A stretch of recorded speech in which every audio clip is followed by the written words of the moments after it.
Okay, hi everyone. I think we'll have a few more people trickling in over the next 10 minutes, but we're going to go ahead and get started. So welcome to day 2 of the Africa Evidence Summit. We're so excited to have another great day of presentations today with a similar format to yesterday. But to start off the day, we're going to have a panel discussion on African-led impact evaluation. Then we'll have a short break and go into a similar format to yesterday with 2 research presentations and accompanying policy discussants, as well as lightning talks on gender and education. And I'll have Dustin I'll put the link to the agenda again in the chat so you can see the specific details for the day. As a reminder, please feel free during the Q&A session to use the raise hand feature on the bottom right-hand corner of your Zoom screen in the reactions panel. So if you want to ask your question live, we would love to have several of you raise your hand to ask your question, and you can also continue to put your questions in the chat. And finally, I just want to remind everyone that we're going to follow along on Twitter. We'll be tweeting throughout the day on the SIGA and NERA handle. You can see at the bottom of the screen here, and you can use the hashtag 2021 Africa Evidence Summit. So without further ado, I want to introduce our panel of the day. We'll have 3 East Fellows and NERA members, Annette Adong, Constantine Manda, and Ronald Mulabeke on this panel, who are leaders in this space.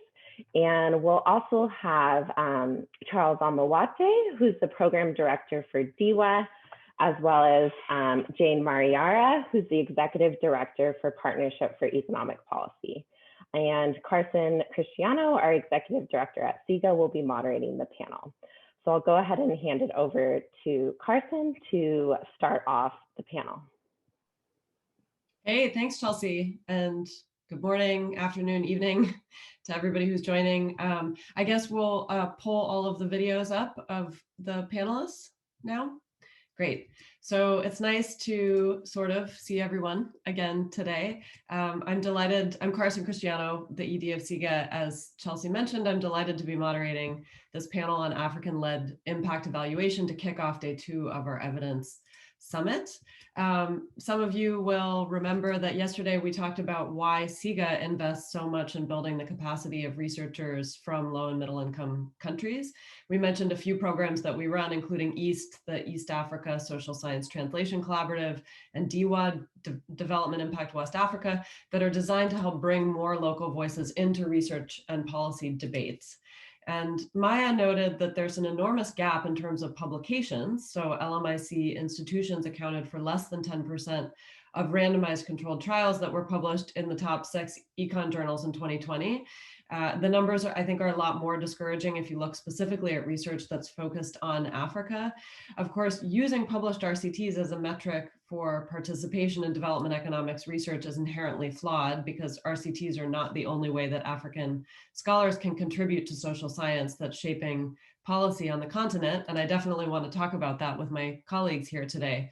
But I think that we can all agree that the voices of researchers from high-income country institutions, including UC Berkeley, where I'm based, are much louder than those from the countries where our research is focused, and that's a problem. So as I mentioned, and as you heard yesterday, SIGA's response to this issue has been to prioritize the inclusion of LMIC researchers in our work by hosting fellowship programs, by inviting African scholars and scholars from other low and middle income countries to speak at and participate in SIGA events, and by distributing research funding to projects that are led by or entirely conducted by scholars from LMICs. But we're always learning, and we have a lot to learn from the institutions, from the African institutions who are spearheading their own successful efforts, and you are going to hear from them today. So this panel is going to showcase just a handful of institutions and efforts that are working to drive more inclusion in global development research, and specifically impact evaluation research. Some of these efforts are brand new, like IEED at Makerere University. We have Ronald joining us today. And some have been around for much longer, like ESRF in Tanzania and Partnership for Economic Policy. I'm going to start by having each of our panelists just very briefly introduce themselves and the programs that they represent, and then we'll go ahead and dive into our questions. And for those of you in the audience, I know that you're going to have lots of questions for our panel, so please put them in the chat, and we'll have time a bit later in the hour to address some of them. So why don't we go around to our 5 panelists, starting with Jane, just because I see you first on my screen here, and just take a few moments to introduce yourself and your program. Okay, thank you very much, Carson, for this opportunity. Hello, everyone. I'm Jane Mariera. I'm the Executive Director of the Partnership for Economic Policy. PEP is an international NGO that focuses on capacity building. We support local researchers intensively, building their capacity for research and policy engagement. And one of our directorates deals with impact evaluation. And among other things, currently we have ongoing work on impact, on strengthening the capacity for impact evaluation in Eastern and West Africa, supported by Hewlett Foundation. Thank you. Thank you very much. Annette. Thank you so much. My name is Annette Adong, a postdoctoral researcher at University of Bonn. So I'm a member of the Network of Impact Evaluators in Africa, NERA. NERA is an association that brings together independent researchers that have previously been East African Social Translation, that have previously been fellows at the East African Social Translation Collaborative in UC Berkeley. So now it's more of an independent association now with 4 mandates. The first one is generating evidence. The second is policy outreach. The third is sustainability, ensuring sustainability of the project. And lastly is, I think basically the 3, yes. So thank you so much. That's great. Thank you, Annette. Charles, please go ahead. All right, so thank you very much. My name is Charles Amwate, and I'm the program director for DIWA. DIWA is Development Impact West Africa, that is hosted at the Ghana Institute of Management and Public Administration. GIMPA is an institution, a public university in Ghana with a main mandate to build capacity of the public sector to achieve government goals. DIWA was established in 2019 and implemented in collaboration with SIGA of UC Berkeley with generous financial support from the Hewlett Foundation. Our main objective is to bridge the gap between policy making and generation of knowledge. So we kind of seed researchers with policy makers to kind of undertake research that is of relevance to governments. Thank you so much, Charles. Constantine. Thank you, Carson. My name is Constantine Manda. I'm the co-founder and director of the Impact Evaluation Lab with the Economic Social Research Foundation, which is an economic policy think tank here in Tanzania that often works closely with government on economic policymaking in Tanzania. The Impact Evaluation Lab was founded by myself and folks at ESRF in 2019 with funding from the Hewlett Foundation. One of the things that we do at the IE Lab basically work in 3 buckets. The first is capacity building, where we conduct training on impact evaluation methodologies for Tanzanian researchers, both in government and in non-governmental organizations. The second bucket is conducting research on impact evaluation, including across all sectors in development in Tanzania. And then finally, we also do policy engagement with government, including policy advice on several issues in Tanzania. Wonderful. Thanks a lot, Constantine. Ronald, last but not least, and the baby of the group, the newest effort. Thank you very much, Carson and the team. I'm happy to join the panel this evening. Yeah, I'm Ronald Mlebeke, and I'm a co-investigator on the EID project, as well as coordinating it. So the impact evaluation for evidence-based decisions is a collaboration amongst academics and researchers affiliated to the schools of public health, School of Statistics and Planning. This is within Makerere University, but also it involves some policymakers, and mainly in the sectors of health, education, and agriculture. It's now about 6 months old, and our main goal is to strengthen the use of impact evaluation in policy decisions and program implementation. And this is mainly through building and strengthening capacity for impact evaluation among the researchers, academicians, and policymakers in the 3 sectors mentioned. And also, we realized that we needed to coordinate and have a collaboration among impact evaluation researchers within the university, because a lot of work was happening and people did not know who is doing what. We also wanted to, the other thing we want to do is to integrate and strengthen teaching of impact evaluation among selected academic programs. And these are both from schools of public health and School of Statistics. The other thing we want to do is to jointly identify and implement flagship projects in impact evaluation in the sectors of health, education, and agriculture. And this is actually a project that is funded by the Hewlett Foundation. Thank you. Thanks, Ronald. And as we heard from our keynote yesterday, Professor Ezra Saruma, it sounds like he's got some work for you guys. So in health and education and maybe other sectors. So thanks a lot, everyone. I know we have a big group today, so we're going to try to keep responses short. And I'm very excited to have all of you together to talk about some really interesting questions that have been coming up for us, and I'm sure for you as well. I want to start by letting everybody get a little bit of a better sense of what you do, and I think maybe reflecting on the last year is a good way to do that. So it's been a weird year, a challenging year, and I think a lot of our intentions have sort of been challenged, right? And I think at SIGA, you know, we had to send our fellows home in last spring when COVID hit. We had to cancel our Ghana matchmaking workshop with Charles and our partners at DIWA. At the same time, it's been an incredible growth opportunity. So we've launched more virtual programs, which I think are here to stay, including the remote student exchange and the SIGA Global Workshop that Maya mentioned yesterday. And we've just launched a virtual fellowship program that I think is going to allow more and more diverse participants to come to our training programs.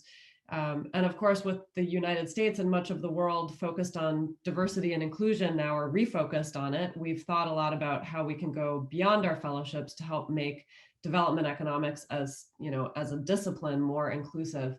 So I want to ask each of you to briefly tell us one thing that your program has accomplished in the past year that you're particularly proud of. So Jane, why don't you go ahead and start with PEP? Thank you very much again. So as I said, our focus in PEP is really capacity building in research and policy engagement. And our key outputs are normally high quality journal publications and also intensive engagement in policy. And we are very happy to report that in 2020, in spite of the lockdown with COVID, our programs were not interrupted. We were able to do as much as we could with our publications, with at least 12 publications in 2020 alone. And 40% of these were from low income and fragile countries. And then also the fact that we continued actually to intensify our policy engagement. We initially feared that because most governments do not embrace technology, that we would have a problem since we are doing co-production of knowledge, but we were able to continue with that. In the same year, we were able to intensify our distance training programs, online courses, including introducing one new one added this year.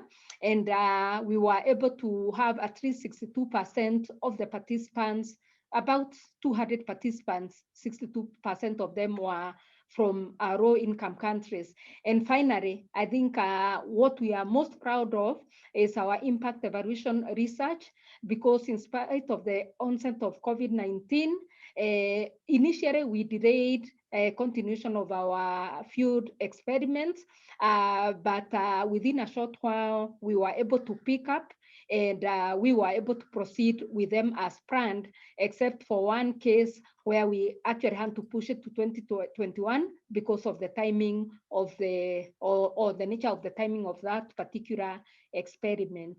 Thank you. Okay, thanks, Jane. I'm glad to hear that you've been able to push most of your things forward despite the lockdown. Annette, go ahead and tell us about NERA. What are you proud of from the past year? I think about NERA, of course, I mean, last year was a difficult year, and so was it also for NERA, but good enough we were able to move in promptly and deliver on some of the mandates, especially on evidence generation and policy outreach. So, for example, we had researchers led by Sam Oti explores the impact of COVID lockdown measures on researchers in the region, and this appeared on the 3IE blog. I think that was really interesting. But also Professor Amos, who leads NERA, was able to engage in a research to identify the impacts of the COVID-19 lockdowns on the informal sector in Kenya. Again, this was very important for the discussion, the policy discussion of the impacts of this virus on Kenya as an economy. But also other researchers such as Anthony and colleagues in Ethiopia were still able to come up with the curricular development. And Tony particularly also was able to, I think he presents that research today, look at the impact of COVID-19 pandemic on East African trade. So ideally, members of NERA were able to deliver on some of the research that they had proposed to do. That's great. I mean, it's been so frustrating to watch governments not really know how to respond to COVID because they don't have the information that they need about how COVID and the lockdowns have been impacting people on the ground. And so it's great that NERA members and others have been able to very quickly collect the information and process the information that has been needed to respond. Charles, why don't you go ahead and tell us about GIMPA and CLEAR, or DIWA? Oh, you're on mute. We can't hear you. Now try again. Can you hear me now? Yes, go for it. Great, thank you so much. So, well, DIWA, in spite of COVID, I think we've made, I would say, significant progress.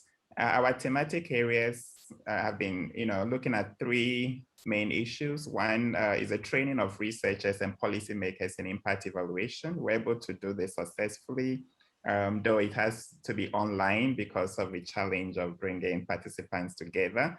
We were able to train about 47 researchers from several universities in Ghana, and also we had participants from Benin and also Nigeria. We also were able to bring 9 government ministries, so roughly about 25 participants from various ministries. And we introduced them to some rigorous methods for conducting impact evaluation. Through that training, we're able to also continue with the matchmaking, where we now match policymakers with local researchers within our sub-region, together with SIGA affiliates who were to serve as mentors. Now, all these were conducted online. So through that, we were able to come up with, I think, 20 one project across 7 ministries. These ministries included health, education, energy, social protection, and so on. And through a very competitive process, after they've submitted proposals on these projects, we were able to select 9 of them and awarded grants ranging between 15,000 and 50,000 to conduct evaluations. Now, the interesting thing about DIWA is that we want to make sure that every research conducted is of relevance to policymakers. So if the policymaker is not interested in that project, it cannot be selected. So all the projects were actually proposed by the various ministries, which reflected their priorities. Currently, all these 9 projects are the initial stages. They are collecting data, and we hope that we can start reporting on some progress. The third aspect of DIWA is a visiting fellowship, which I think is really a flagship initiative in a sense that it offers our researchers opportunities to visit SIGA and engage with their mentors, present their work during various seminars, similar to what happens with the East Fellows. So we're in a process of selecting 4 West African researchers. They will be going to SIGA in the fall of 2021 and the spring of 2022. Yeah, so basically, this is what we have achieved. And another interesting development is that through this initiative, we are having some ministries now approaching us to expand our research work, and that they were willing also to fund some of the research work because we couldn't find many interesting projects from the ministries. We just received some requests from the Ministry of Education saying that they want to expand the relationship to undertake other research that is of priority to the ministry. Well, that's great. So far, this is what we've been able to do. Well, I'll piggyback on that and say that I would count that as a proud moment for SIGA too, that we were able to pivot from having our workshop canceled. I mean, we were all very skeptical as to whether we could actually do successful matchmaking remotely. And it seems so far that we have. I'm really excited about the projects that you've selected and excited to see how they pan out, because I think prioritizing work that is created directly in collaboration with policymakers can be a little bit higher risk, but it can also have a really, really high return. So I'm excited to see if we're able to have an impact there. Constantine, go ahead. Thank you, Carson. The one thing that we are very, very proud of here at the Impact Evaluation Lab at ESRF here in Tanzania is the success we've had, not only in the past year, but since the lab has been created, on capacity building. So one of the big milestones is, of course, training almost 200 researchers in government, in academia, and elsewhere in Tanzania over the last couple of years. But also the success we've had with specific individual participants of our training exercises, including also kind of follow-on mentorship and engagement with the whole community, including online workshops, especially in the last year because of COVID-19. So most recently, we have had 2 of our former participants winning graduate university scholarships in the United States, one with the University of Minnesota to go do a PhD in economics, and secondly, with Harvard University to do the Master's in Public Administration, International Development at the Harvard Kennedy School. And this success, I think, highlights one of the major barriers with kind of, local African young people who are in some ways even more brilliant than, competitors in other parts of the world, is this kind of idea of signaling that they are of high quality just as much as the other kind of admitted candidates in these programs.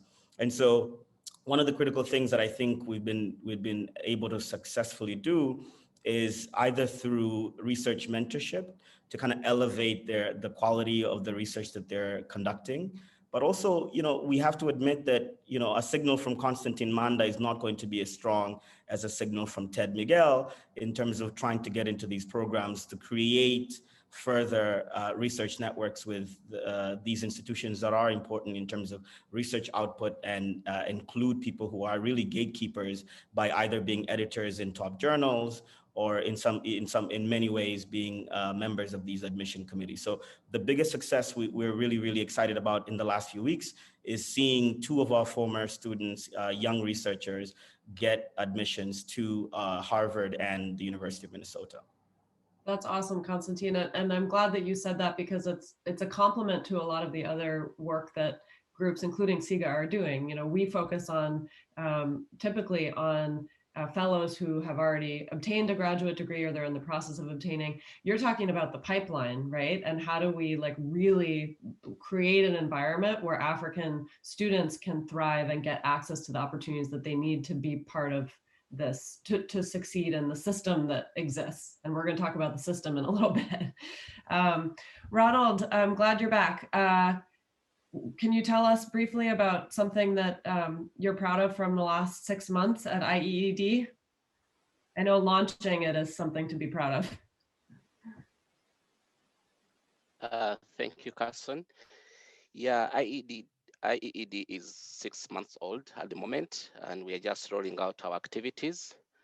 But I'm glad to report that we've been able to create to attract a number of scholars, a number of academics and researchers within the university who have picked a lot of interest in the project. And this has encouraged us a lot. And this has also actually moved on, it crossed over to the respective ministries we are working with at the moment, Ministry of Health and Ministry of Education, and also Ministry of Agriculture, Animal Industry and Fisheries. And through this, we've been able to collaboratively accomplish a 3 weeks training in impact evaluation that was facilitated by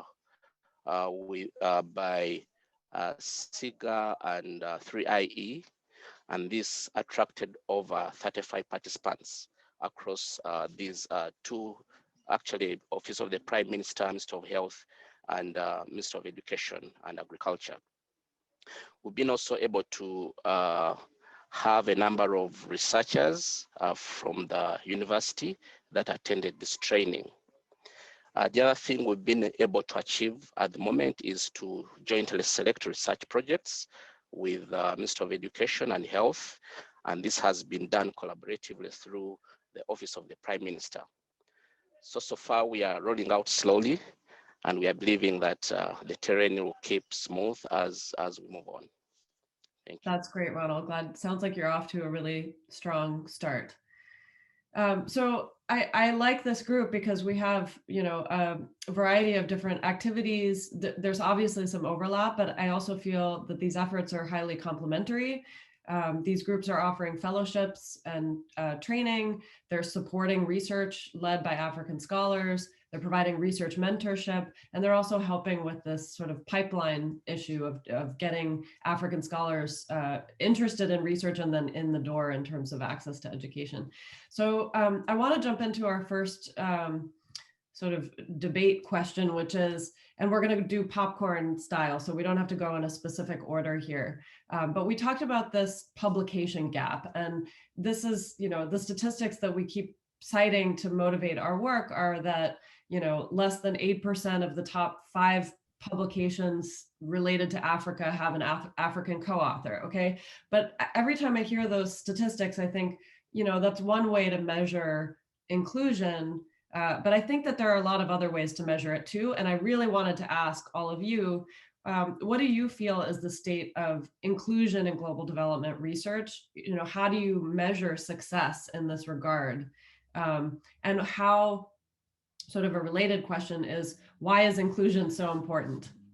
Okay, so who wants to start?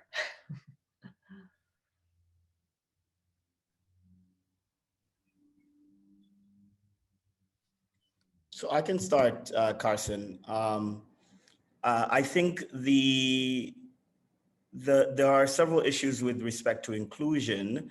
And I think, you know, in the whole ecosystem of all the work that we're all doing, the work at SIGA with EAST, the work with NIERA, with impact evaluation researchers in Africa, and the work that we're conducting in Tanzania, in capacity building, in research and in policy engagement. The critical thing to think about is to understand why other disciplines of researchers coming from Europe, coming from North America, have succeeded much more than you know, economics has, in particular, with research publications and expanding the diversity of researchers who are conducting, you know, cutting edge research, is, I think, telling. And I think there are two ways to think about it. One is the kind of pull factor that I think needs to be emphasized among researchers based in American institutions, in European institutions.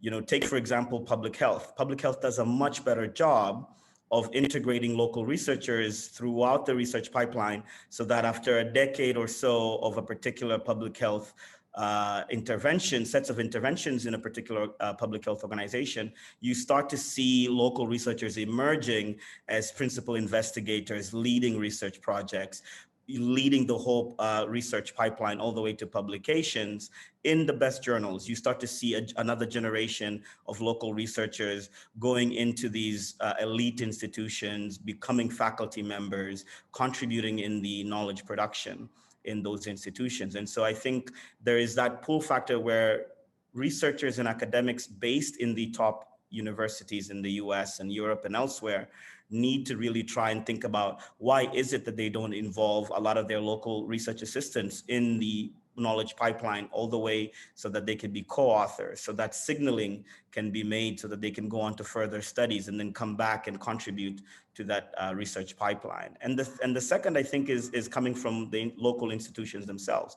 So the NIERAs of the continent, the Partnership for Economic Policy, RFs of the continent, to be able to push young researchers who can then continue that kind of pipeline in the next generation. And over several iterations of research projects, I don't think that it's impossible for economics, political science, and other social sciences conducting research in Africa to be able to create the successes that we're observing in public health, for instance.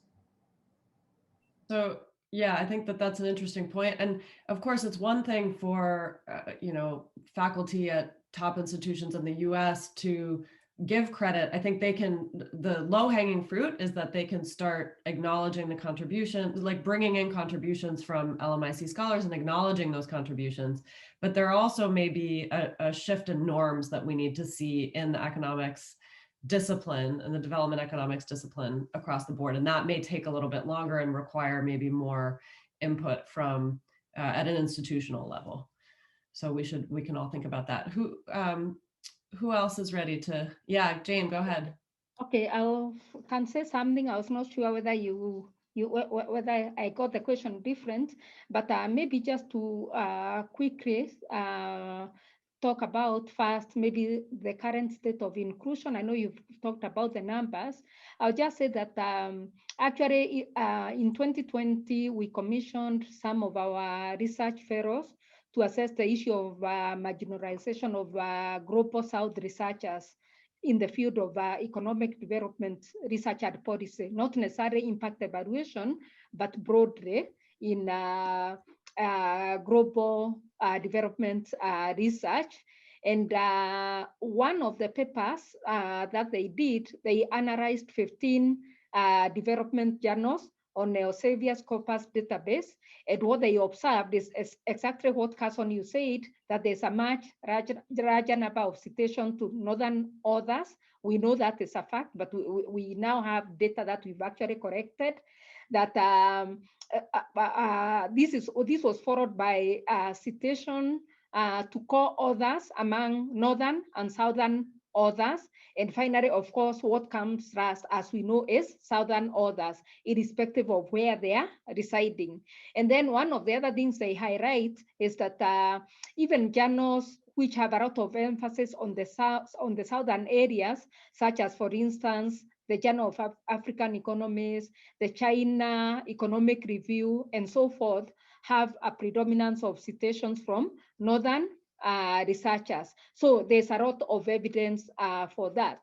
But then asking the question, in what way inclusion of these researchers, maybe from the Global South, in research can have better outcomes.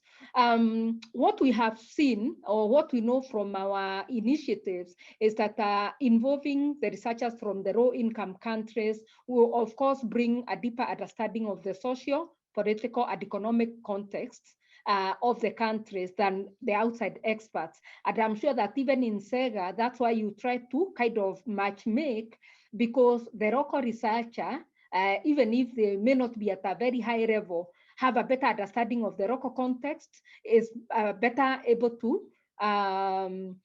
interact with the local policymakers, maybe more easily than someone who is coming from outside. And we know that knowledge of the local context, of course, is very important for the design of the research, the interpretation of the research, and of course, translating the findings into actual applicable recommendations. So we think that that is very important. Then we've also noted that the challenges and issues relating to the implementation of reform, of development policies, of course, keep on changing and keep emerging. And this is where really we need the national and regional governments working together and always looking for sound advice and maybe evidence that is from the grassroots or contextualized. And again, who is able to work with this evidence, we believe that the local researchers. And therefore, one of the things that we are doing is to try to encourage the local researchers to interact very closely with the policymakers from the onset of the work in co-production, so that in the end, they can ensure that the research can fit into policy debate. Maybe finally, I would say that maybe having very well-trained and participating local researchers is also essential if we are to ensure that we can systematically monitor and gather information that can be used further for policy making, or actually designing what we are again calling empirically based policy design. Because we know what used to happen in the past. Everyone would say that any material you produce is for the university shelves, is for academic journals, but there's no link to policy. I think that is the part that we would really want to bridge. And for examples, we have a lot of impact stories. I will maybe type give the link on the chat. We have a lot of impact stories on from PEP, whereby our well-trained researchers have been involved directly in the design of policy interventions in their countries. And right now we have 2 ongoing projects, which we are very proud of, that in spite of COVID-19, we have 2 impact evaluation projects, one in Benin and one in Guinea-Bissau, that have actually been led by local teams, and they have been able to point out to the direct effect of COVID-19 in market access.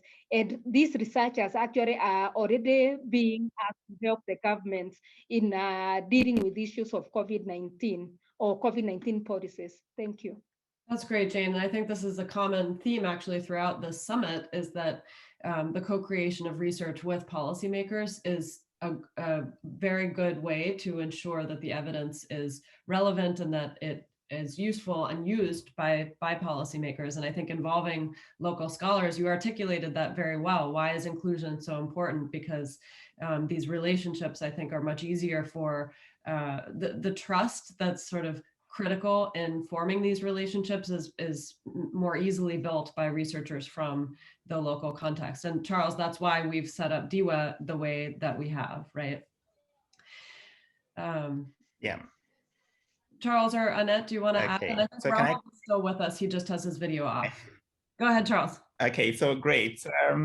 Yeah, I just want to say that I see a changing trend. I mean, if you look at the past 10 years, I think there's been a significant achievement in terms of research work emanating from Africa. And we need to be able to acknowledge this improvement. I think what we want to see is more of this happening. I foresee that in the next 5 to 10 years, I mean, if this DIWA East initiative and the others will continue building research capacity within our universities to undertake policy relevant research work, I think we'll be able to report more progress. One of the challenges, of course, we have faced is the limited research funding from our universities to conduct some of this research work. And so I think working together with our development partners who have interest in actually helping African universities to build their own capacity. And especially if I look at this Hewlett's support, which actually allows the universities to develop their own research agenda, think about capacity building that reflects the university's own priorities. For me, I think this is the kind of support that we need, because most of the time, universities are not setting their own research agenda. The agenda is actually set by the funding institutions.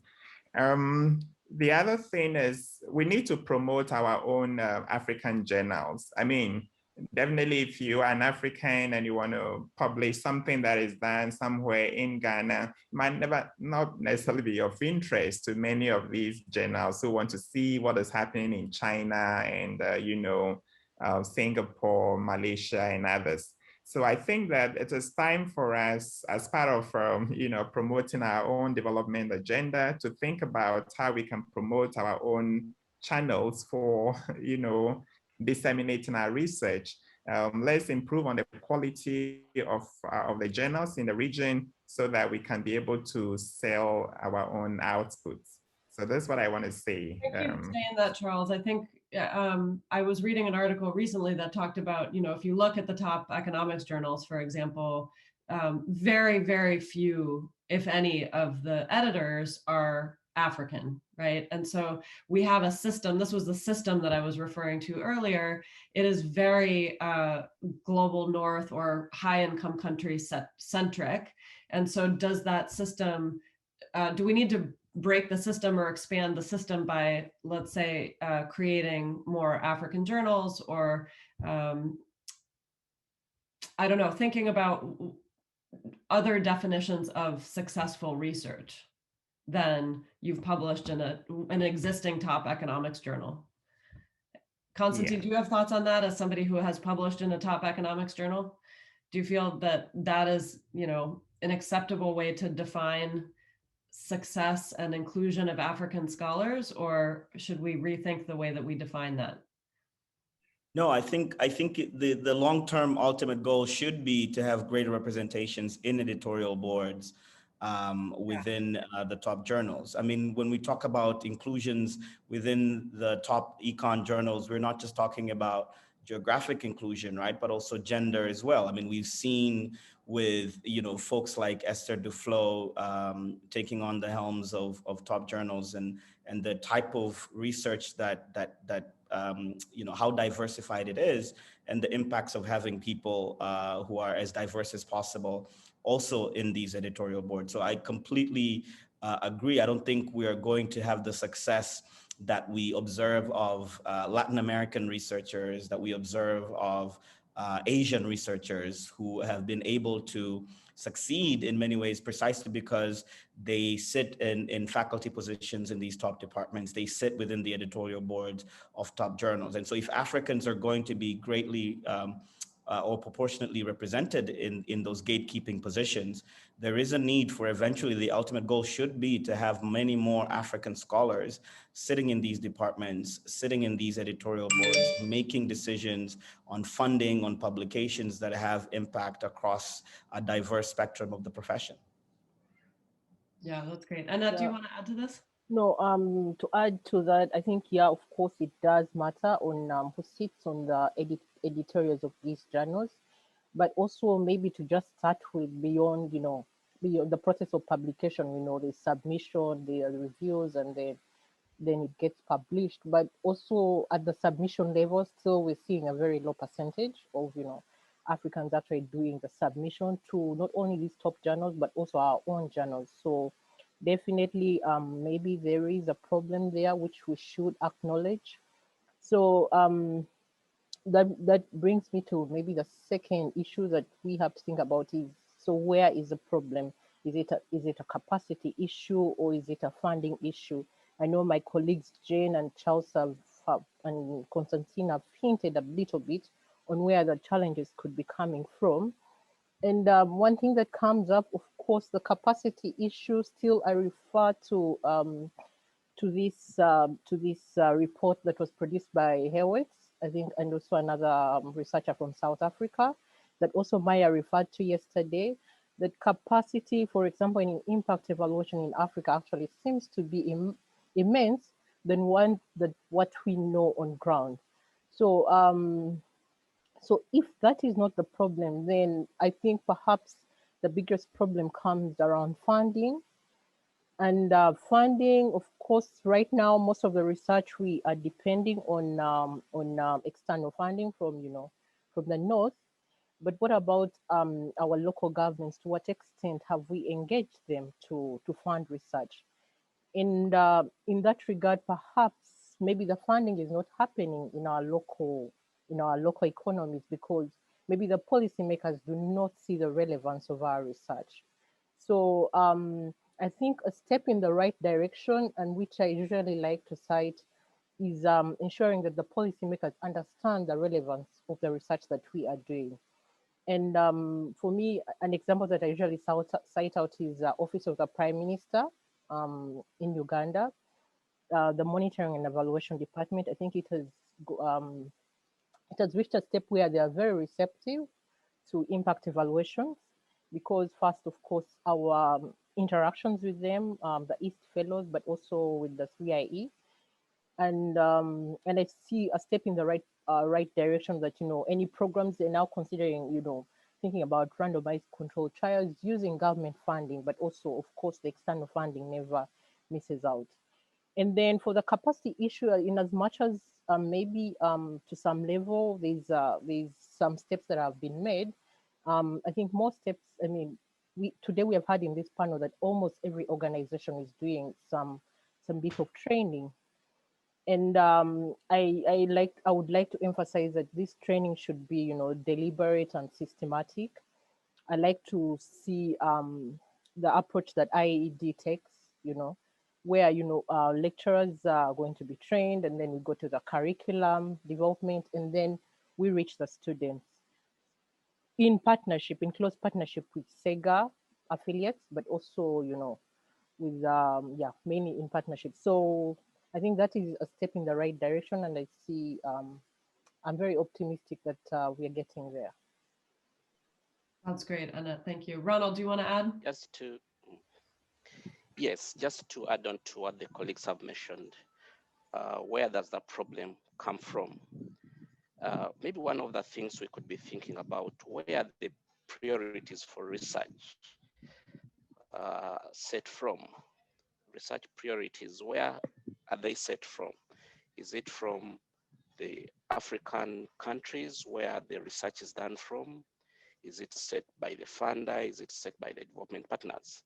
And I think this kind of should helps a lot, especially when the local context and the local environment has to be developed in order to promote and use the research. And also in order to add value to research that comes out of the African continent. Most of the time we've had, and we in most of these scientific meetings where the journal editors are teaching us about how to write a scientific paper and how to make sure the editor is impressed with what you're writing. Most of the time you realize that if a paper does not have someone probably from the north, the global north, that paper may be challenged a lot. And when a paper has a name from the global north, it is easily taken up. But again, my thinking is that if research priorities are set from the field, if I may use that language, and especially the African continent, where most of the research is done, because that's where most of the problems are. That's where the disease burden is. About 25% of the global disease burden is in Africa. That's where most of the poverty is. And therefore, if everything starts there, then we should be able to have this research being spearheaded by the local African researchers, and hence this work will be published.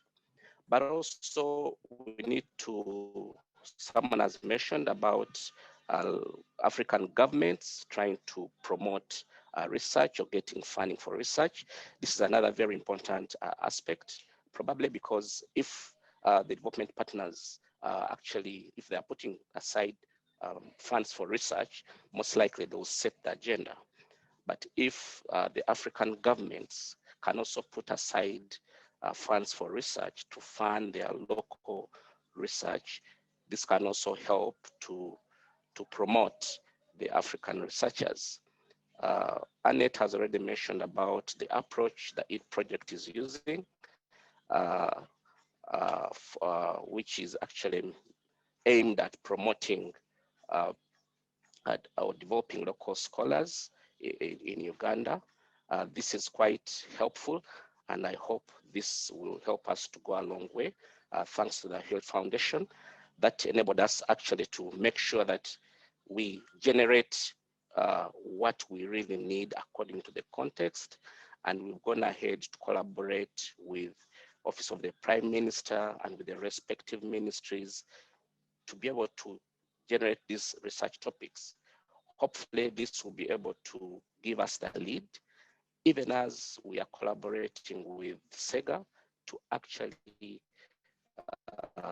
support these flagships, the research topics which have been identified.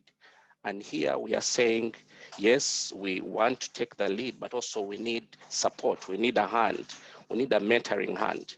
And these collaborations or partnerships that promote development for the local researchers are quite important. And hopefully they'll be able to get the local researchers into the limelight out there. That's great. Thank you, Ronald. Actually, just in the last couple of years since I led a similar panel in Kampala a few years ago, and we've seen a lot more funding going directly to African institutions for African-led capacity building and impact evaluation programs. And SIGA is very excited to be partnering with DIWA and to be partnering with GIMPA on DIWA and partnering with Makerere University and IEED. And we're excited to sort of figure out what is the best way to collaborate with you so that we're not stepping on your toes, but we're able to provide the kind of support that you actually need from us. So we're glad to be working with you all to figure out that model. So we're getting very close to time here. I don't see any pressing questions from the audience, but if someone has one, get it in there right now.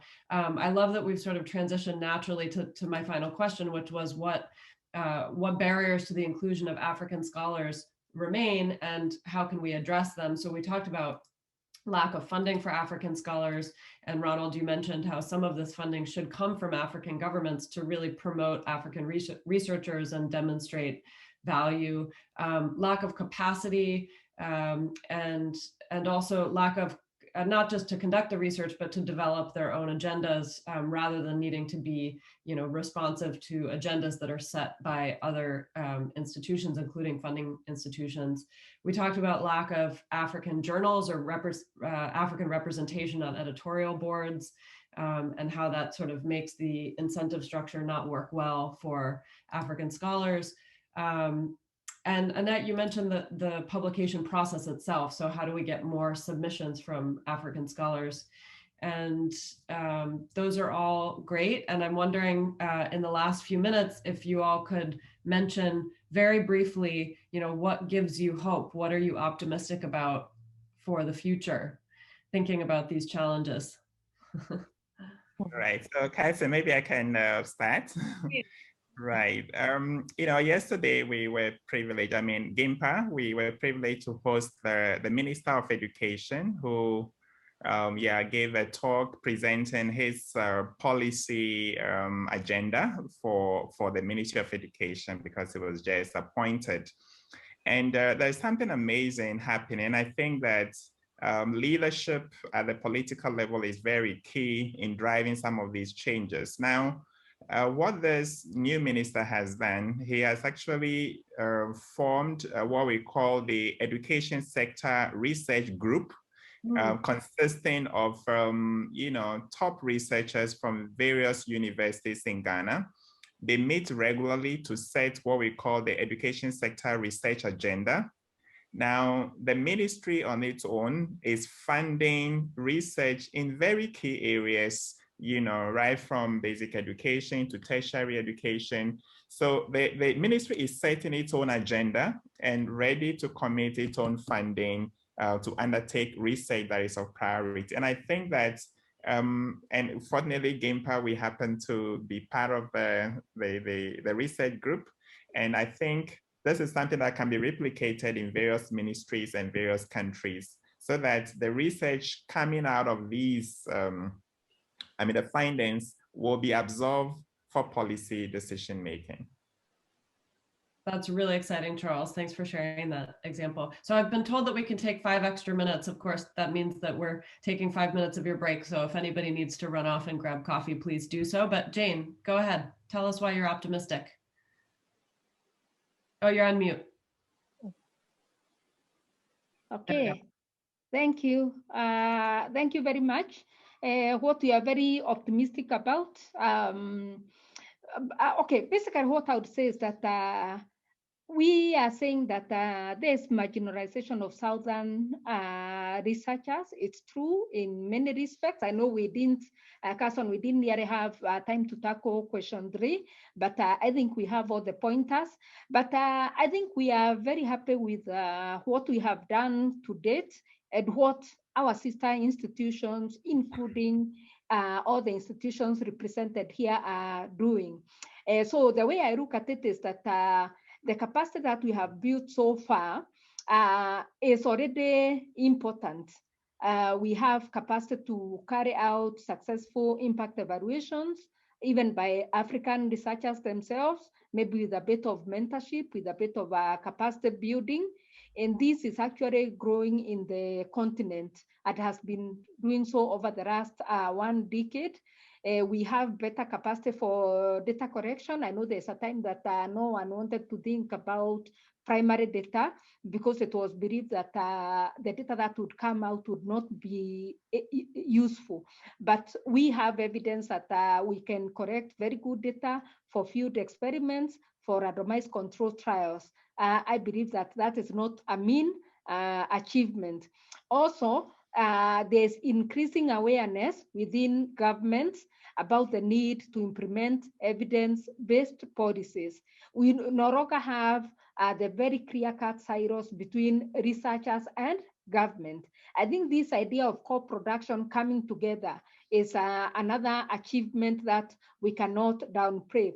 So all these actually provide what I would call a good springboard to consolidate these efforts to ensure that we can push research in the global south to a higher level, and where we can then help our local researchers to take off and reduce maybe the level of marginalization, whether it is in research, whether it is in policy making, or whether it is in publications. So I believe that going forward, if our researchers can actually keep focused and keep knocking, they'll be able to make a better contribution in development research. Finally, I would say that I'm also confident that there are increasing opportunities for Southern researchers to network with Northern institutions. We have them. SEGA is already doing that. And we know that this is only possible because we have a lot of support from our fathers, especially Hewlett Foundation. And for us, we have other fathers such as IDLC among others.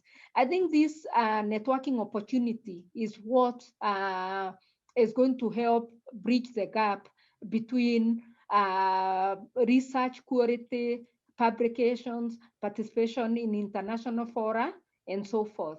Thank you. Thank you so much, Jane. I just want to mention that Stephen Mailu made a good point, which is,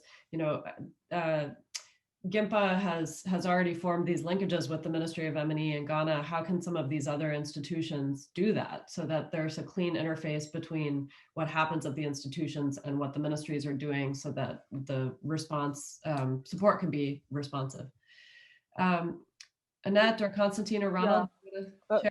Let me answer that. I think it's quite interesting. First, I'm very optimistic that the discussion actually is happening on inclusion, not only here, but on Twitter. I also brought it up at my WhatsApp. If it's happening on Twitter, then it's real. Yeah, I think it's real. I mean, because I just brought it up also in a WhatsApp group at my former institution. It's a research institution in Uganda. And we talked about everything that we're talking about now. And we concluded that for that institution, we need to come up with our own journal, like develop our own journal. And then we start from there. But and for me also, despite the pandemic, I think something positive that has come out at the virtual meetings, the conferences that now surely African researchers, we need to join these conferences that have gone virtual, and trainings as well, and classes. I think that's really a very important opportunity that we should not miss out, and that we should bring out to the other researchers. But to go back to the question, to your last question on the policy and how we reach out to the M&Es, I think for the case of Uganda, me myself as a NERA member, I've worked closely with the Office of the Prime Minister for almost 3 months, and I think has sitting on their committee. I think there's a working committee. So basically, those are some of the avenues by which we can bring research onto the policy table. Thank you so much. Yeah. Great, thank you. And I think Kizito might agree with you here about the journals. He says, apart from targeting Global North top journals, why not develop or groom African journals that could generate context-specific content? Constantine, go ahead. Yes. Yes. To kind of speak to what we're hopeful about here at the IE Lab at ESRF, I think across the 3 buckets of work that we do, I'm hopeful on the capacity building front, because despite being only around for about 2 years formally, we have had some success with creating the next kind of, supporting the next kind of generation. So initially, and this is due to a lot of collaboration with SIGA, with folks like NERA, we were able to, for example, have a former participant of ours win the East Visiting Fellowship, which is in some ways a wonderful thing, being someone who was given support myself as an East Visiting Fellow about 8 years ago, to see the next kind of generation of people go and secure these. And this individual has gone on to become an important member of NERA, and we hope will continue some of the work that we're doing here in Tanzania and in the region. But also, as I said earlier in my opening statements, these achievements of getting 2 younger researchers to go and do graduate studies in the US at Harvard University and the University of Minnesota, I think gives me a lot of hope that, the capacity building that I received, the support that I received, that I've continued to receive from SIGA and through the East Fellowship, through NERA engagements, will filter through to the next generation. With respect to research, I think that's a much harder pipeline to affect, and I think it's going to take a lot more work, but we are seeing some of the younger researchers as well publishing in international journals, not necessarily yet at the kind of quarterly Journal of Economics or American Economic Review level, but we all have to kind of grow sequentially, and I'm hopeful that we will eventually start to see many, many more names and many more different faces, and not just the Amoses of the continent and the Tonys Antonin Viang and others. And certainly one of the big things that we still are yet to do is to as Kizito said, and I agree, is to kind of build existing journals as well that we have in our academic institutions, to have them be strong signals of quality if we publish in those journals. And then finally, on policy engagement, I'm very, very hopeful. I'm hopeful as a Tanzanian because of a transition in government, but I'm also hopeful because even in the last few years, we have been approached. There's been a lot of demand from the president's office. There's been a lot of demand from ministries for policy analysis advice, for capacity building on impact evaluation. So there is a mindset change that is slowly materializing, where people are starting to think about counterfactual type of thinking in terms of policymaking. But more importantly, we're being deliberate with the next phase of the lab to include what I call kind of embedding within these ministries. So I completely agree with Stephen Mailu about working within these governments. I think oftentimes we come in as researchers and we demand some benefit from working with government because we want to publish in the top journals, because we want to further our own agenda. We rarely think about what services we want to give back and what value we want to give back to the ministries. And I think one of the experiences that we've had working with a local regulator on land transport, working with the Ministry of Agriculture, providing value and benefits to the ministry, including just simple data visualizations, data analysis of data that they already have, but don't have the capacity to analyze and summarize to be able to understand what what's happening in their purview. And so I think I'm very hopeful on all three fronts, and I think that there is a lot to be done, but I think we're headed in the right direction. That's awesome. Thanks. Charles, did you want to add briefly? Yeah. We're over time, so make it quick. Thank you so much. So I just want to say that we need to have a broader strategy if we want to work with government. One of the things we started with is supporting government to develop an evaluation policy, because then there is a policy direction to say that evaluation is needed and must be done for every project. And I think that is what has built the relationship and working with government to now undertake those evaluations. We've done the same thing also with ECOWAS. So ECOWAS is our regional, West Africa Economic Regional Group. We have supported them to develop an evaluation policy. So building on that, we are beginning to work with them to undertake some of the evaluations of regional integration programs. So what I want to say is that we need a whole strategy to work with government and also with the regional bodies when it comes to evaluation work. Thank you. Thanks for adding that. Ronald, you got the last word.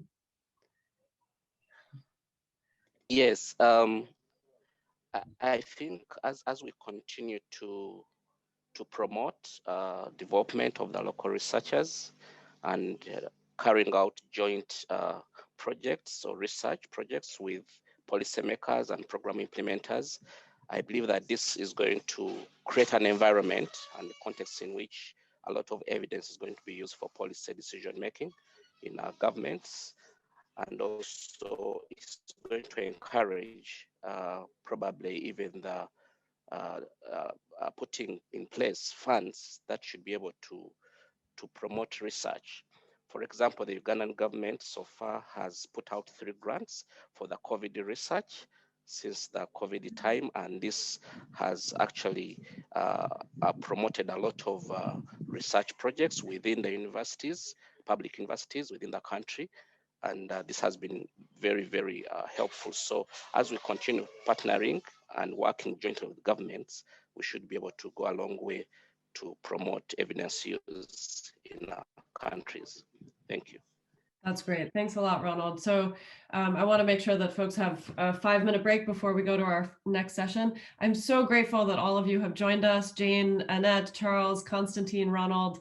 This was a really interesting conversation. I know that we could go on for many more hours. So I think I speak for all of my SIGA colleagues when I say that we're just so proud to work with all of you and your talented colleagues. And so I'm feeling optimistic. Hopefully you are, and our audience members are as well. So keep up the good work. Thank you. Thank you so much. Thank you. Chelsea, do you want to facilitate Thank you.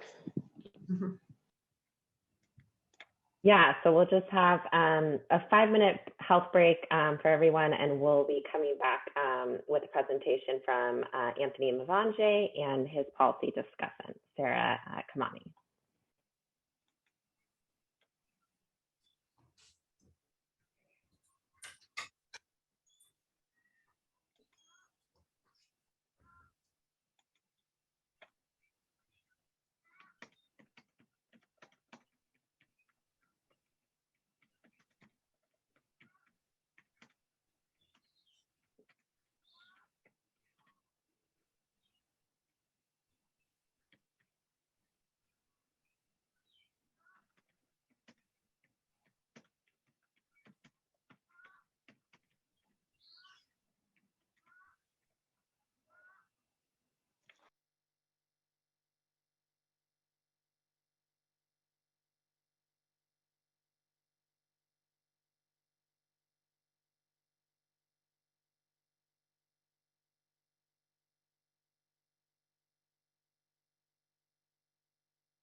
Hi, everyone. I think we're just about to get started. Maybe give everybody 30 seconds.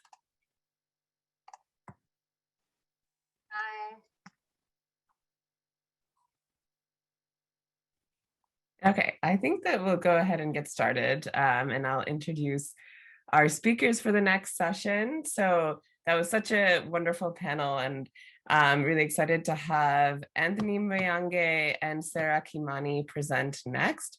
So Anthony Mweyange is a research and learning director at Trademark East Africa, and he was also an East Fellow with us back in 2015. And he will present on the impact of COVID-19 pandemic on East African trade, and will be followed by a short policy discussion with Sarah Kimani, who is the technical advisor on trade and enterprise development to Kenya's cabinet secretary. And so we're really, really excited to have both of them. They're both very busy people.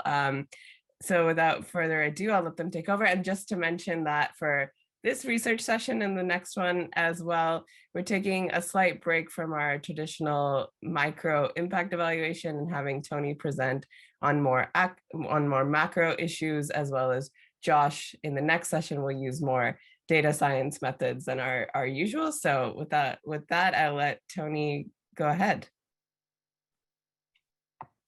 Thank you very much, Maya. It has been a while. How are you? Good afternoon. Good evening, everyone, and good morning, wherever you are, or good afternoon, wherever you are.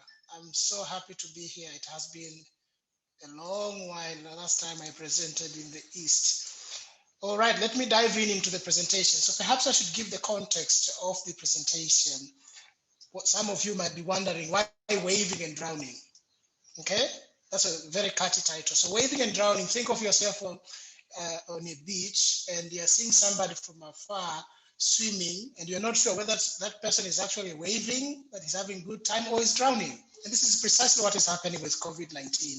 You know, countries in East Africa were sort of waving or drowning. And this project, this research is part of multi-country project that I'm currently leading and funded by Bill and Melinda Gates, but it's jointly also supported by United Nations Economic Commission for Africa and African Economic Research Consortium.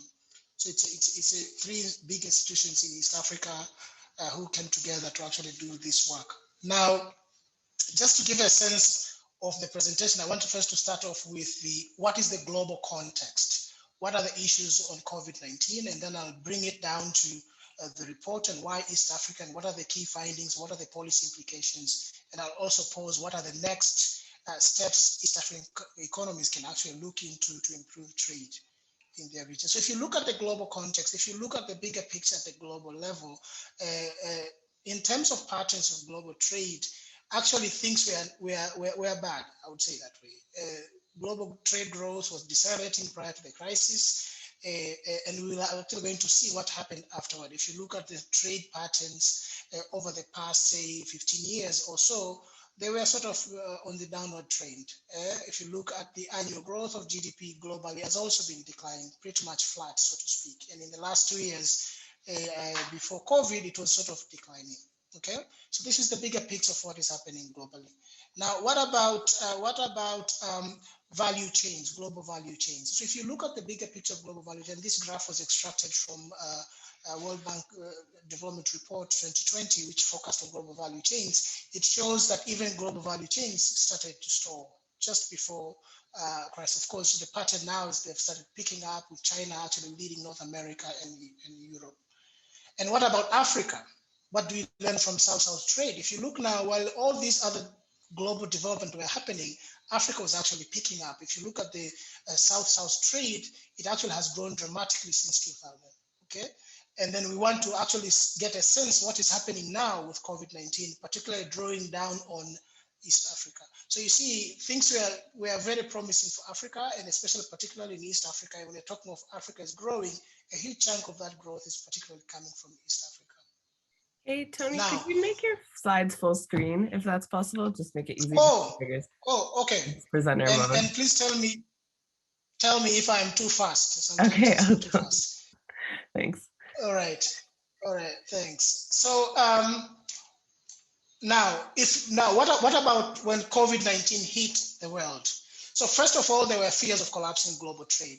There were a lot of pessimistic views. WTO, they issued forecasts showing that mechanized trade is going to contract by between negative 13 to 32% in 2020. Obviously, the world trade has become very more resilient than what the pessimistic projections look like. UNCTAD 2020 showed the same 20% drop in global trade, and IMF 2020 in April, they actually forecasted 11% drop in trade of goods and services. Now, all of these were based on what was happening then. There was no data, there was no information.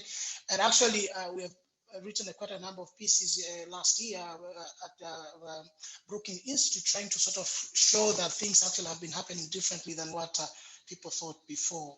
Now, Economic Intelligence Unit actually even had very pessimistic view of East African countries. If you look for countries, then look to countries like Burundi, Uganda, and Rwanda, their performance in terms of exports and imports actually were even far worse in terms of projections. But what we show in our report, and these are based on the data, the sort of granular data that we got from authorities in the region, the trend is actually slightly different. It's not what it looked the way these pessimistic sort of projections predicted before, okay? Now, but when we look at the global trades, it also declined. It declined by 16 percentage point, which was a huge decline. And this is just this is after the onset of COVID-19. But while the global trade declined significantly, what about Africa? So if you look at the patterns in Africa, basically, again, Africa performed bad, but Eastern Africa was not that much far worse. So you see now, even if trade declined in Q1 to Q3, but East Africa fared fairly well relative to the whole continent as a whole. And these are some of the good news that one would look, although of course trade declined, the impact on Eastern African economies was not as much. So that signals that the Eastern African economies were a little bit more resilient relative to other countries in the region, in the continent, so to speak. Now, so why the report? With all this background, this report is actually meant to actually address 3 key areas. And one of the issues that I've had when I'm having conversation with East African community is that Secretariat is that first, there's no evidence. And we sit with ministers talking about policies, and I know Sarah is going to talk about it. We have had that conversation recently in Mombasa. First of all, there's no evidence. And how do we inform policies if there's no evidence? So pursuit of evidence and evidence-based studies on the impact of pandemic in the region triggered us doing this report with my colleagues at African Economic Research Consortium and the United Nations Economic Commission for Africa. And then we also wanted to take stock 1 year. After 1 year into the pandemic, what have we learned? What has worked? What has not worked? What have been the challenges? And how then can we advise governments going forward in terms of how they can address especially economic recovery plans and what sectors can they focus to revive in terms of supporting the economies? And also to provide a comprehensive understanding of the impact of this pandemic more broadly across East African economies and particularly on trade performance. And we know trade is a very sensitive sector in this region, and it really needs a clear understanding of what is happening where. Now, so what are the key findings? Now I'm going to transition to the key findings. There are basically 6 key findings of this report. 3 very positive and 3 not so much positive. Okay, so let's start off with the positive ones. First of all, what we see in the analysis of the data is that East African trade is recovering to pre-pandemic levels. So what we are observing in the data, and actually we are going to have a follow-up report sometimes in the next 3 or 4 months, is that we are seeing a V-shaped recovery. And this again, it's between Q1 to Q3 of last year.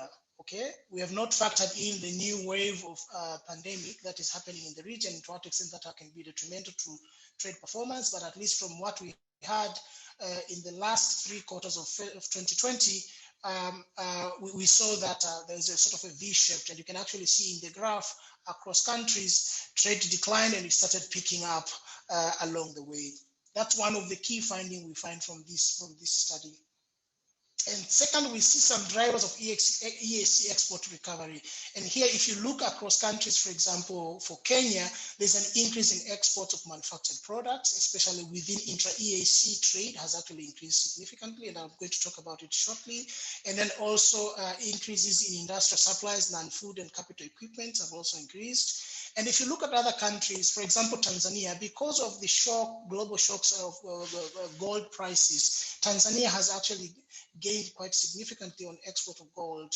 And other landlocked countries as well, countries like I know Burundi, Rwanda, and Uganda, they've also recorded quite a sharp increase in exports of gold in the last 3 quarters of 2020. Now, so if you look at the bigger picture, even if we remove gold, maybe because of the exogenous shock that is happening in the world market, on average, we still see that exports in the region actually increased, especially, as I said, on manufactured products. And all these have some sort of implications on what countries can do, especially in developing their industrial capacity. And I'll talk about it in the policy implication.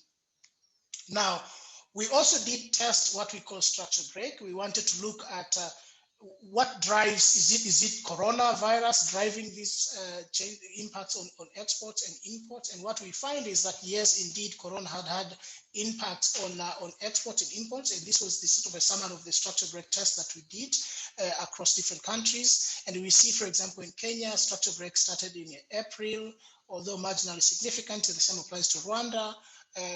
And of course, Rwanda started in April for export and then for imports in March. Tanzania, actually it started in March, and Uganda, we didn't see any structure break. So this also is very informative in terms of understanding to what extent corona actually had impact on trade patterns in the region. Okay. Now, in terms of resilience, intra-EAC trade, by intra-EAC trade, I'm talking of Kenya trading with Tanzania, Kenya trading with Uganda, and vice versa. And what we are seeing here is that when you look at the data from 3 countries, Burundi, Kenya, and Uganda, what we are seeing here is that there's greater resilience compared to extra-EAC trade, meaning the intra-EAC trade has actually was actually more resilient in terms of how countries traded. And the main reason for that is because despite the lockdowns across countries, cross-border trade of goods was still continuing, especially for essential services, for goods and services, they were still continuing. That's why intra-EAC trade was rather resilient vis-a-vis intra-EAC, extra-EAC, because extra-EAC countries outside EAC bloc, some of them lock down their economy, so it is difficult for EAC countries to trade with the countries outside the region. And what we are seeing here, Kenya accounts for half of the intra-EAC decline, but the country has extraordinarily high exports in the first quarter of 2020. Just before the lockdowns, exports were actually very high. And again, Kenya is a barometer of countries in terms of trade performance in the region. So anything happening in Kenya tends to have a spillover effects across the other countries in the region.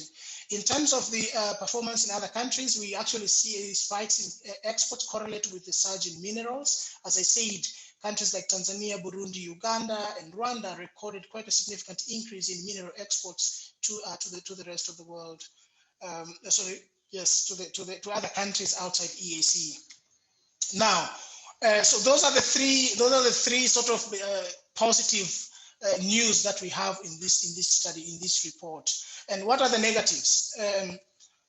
Well, the negatives is that if you look at the trade balance, the difference between export and imports over the time, we had some sort of temporary relief. It was still negative, still in deficit, but there was a temporary relief between January and May. And in part, that is explained by the decline in import bills because of the crisis in the OPEC plus countries. Import bills went down significantly because of decline in oil prices. But then again, that did not stay for a long time. After a while, we have started seeing that the deficit actually started to go back to its original pace, which is not so good news, so to speak. Now, if you look now, these are more of macro trade, exports, imports. But again, the analysis here is based on micro data, which is HS code 8, very granular, detailed micro data that we was able to actually aggregate to be able to get this information to where it is right now. Now, if we look at the trade facilitation angle, the areas that, such as Port of Mombasa, where goods are entering, Port of Dar es Salaam, what has happened with the lockdown, at what extent they were impacted and how much of that sort of affected trade. What we saw is that there was a lowest value of cargo, imports in May and exports in April for the Port of Mombasa because of the lockdown and the Kenyan government steps taken to curb coronavirus. Again, that is part of the reason, but also there was a precipitated decline in imports, especially for petroleum, oil, and lubricants, and of course, exports for dry bulk. Exports also declined significantly, but we are seeing in Q3, things started to recover. This is exactly what I'm saying, the V-shaped recovery that we observe from the data from the Port of Mombasa. And these are not necessarily trade data, these are more transport, transit time data, and I'm going to talk about transit time shortly.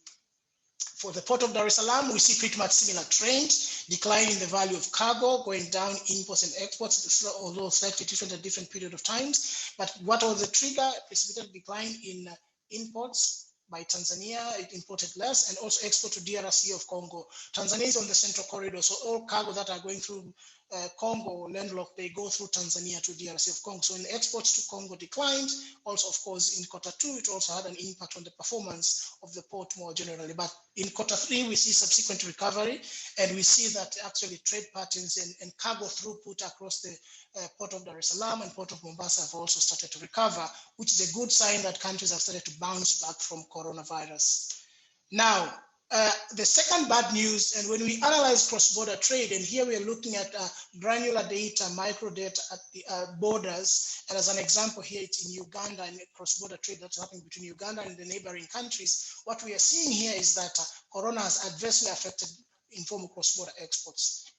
And in fact, the recent data that we have, that recovery has not been able to actually pick up yet, which actually signals that coronavirus has indeed been very profound in affecting informal cross-border traders in Eastern Africa. So you can actually see this decline, if you compute it, about 97% decline between Q1 of 2020 and the last quarter in 2020. And this has been profound. If you think about poverty implications here, most of people who are involved in informal cross-border trade are women and youth, 80% of them, so to be more specific. And the fact that coronavirus affected informal cross-border trade has serious policy implication in what the governments can do. And then I'm going now to talk a little bit about transit time because of lockdowns, restrictions of movements across different two corridors, Northern Corridor and Central Corridor. What has been the impact? What we see here is a huge increase in transit time. And as we all know, transit time translates into transport costs. So actually what we are seeing here, for example, from Mombasa to Malaba, from average of 7 to 10.5 days, that's a huge increase. Mombasa to Busia, it actually doubled. And we have seen, if you've been following news or if you're reading some of the pieces that we've been writing last year, you could actually see there was a lot of frictions across borders, especially in Malaba and Busia. When we turn to the Central Corridor, we see the same, pretty much Dar Kigali, Dar Bujumbura, Dar Kampala. We actually see on average, the transit time has increased because of corona restrictions, especially for movement, and that has resulted into increased the transit time and actually transport costs along these two major corridors in East Africa. Now, what about the prices? What about the performance across the board? The good news is that what we are seeing some stability in the overall food prices. And if you look at commodity price index from UNCTAD, we see some stability there for all groups excluding fuels. And this is good news. That means the region has not been impacted by inflationary pressure, and there has not been issues about food security in the region, which is really good news. And last week I was chairing a session with the UN Food Systems. They were talking about the same issues and how to improve food processing systems in East Africa and how best can countries adapt to that. So we are seeing this pattern, and we are not seeing so much of corona adverse effects on food prices in the region. Now, what does that mean then for other commodities? So one thing that we see as a negative impact of coronavirus is the heightened dependence on commodity exports. Now, if you look at the prices of tea, for example, for Kenya, in the first quarter, they were increasing. But after a while, especially after lockdown in the UK, which is the main destination in Pakistan, Kenya's prices for tea actually declined significantly. And that actually affected Kenya's exports over the course of those 3 quarters that we actually analyzed the data. The same applies for coffee that went out from Uganda. But again, we see a different pattern in gold, where we see actually substantial increase in prices, and that has been a major boon to exporting countries like Tanzania, particularly in the region, Burundi, Uganda, and Rwanda. So this action brings us to a point where we are thinking, to what extent our economies are diversified, and I will talk about that in the policy implications shortly. But what we are seeing from the data, there's sort of dependence on commodity exports, and perhaps it's high time for East African economies to think about how they can diversify their economies to better cushion it from potential external shocks like COVID-19. Now, what are the policy implications? So this report has basically 5 key policy implications. First of all, what we've been arguing with the governments in the region, and we've engaged extensively on the same, is the need for urgent policy action in the following 5 areas. One is continued support for the key export sectors. In fact, in some cases, I've even advocated for the need to ring-fence some of these key export sectors that have proved to be resilient in the COVID-19, okay? And then the second is strengthening the regional value chains. One thing that has come to the fore, and very strongly so, is the fact that coronavirus has actually opened our eyes to understand that relying on global value chains is detrimental. So there's a need for African countries, particularly in East Africa, to build our own strong base locally so that we are less vulnerable to what is happening outside there. When China closed down its economy, so many countries suffered. And East Africa, which imports about 30%, total imports of East Africa coming from China. In fact, 60% that from China, 30 from India. So when the two economies close their countries, you can actually imagine how devastating that can be for our economy. So there's a need to strengthen regional value chains to build our own productive capacities to enable local production.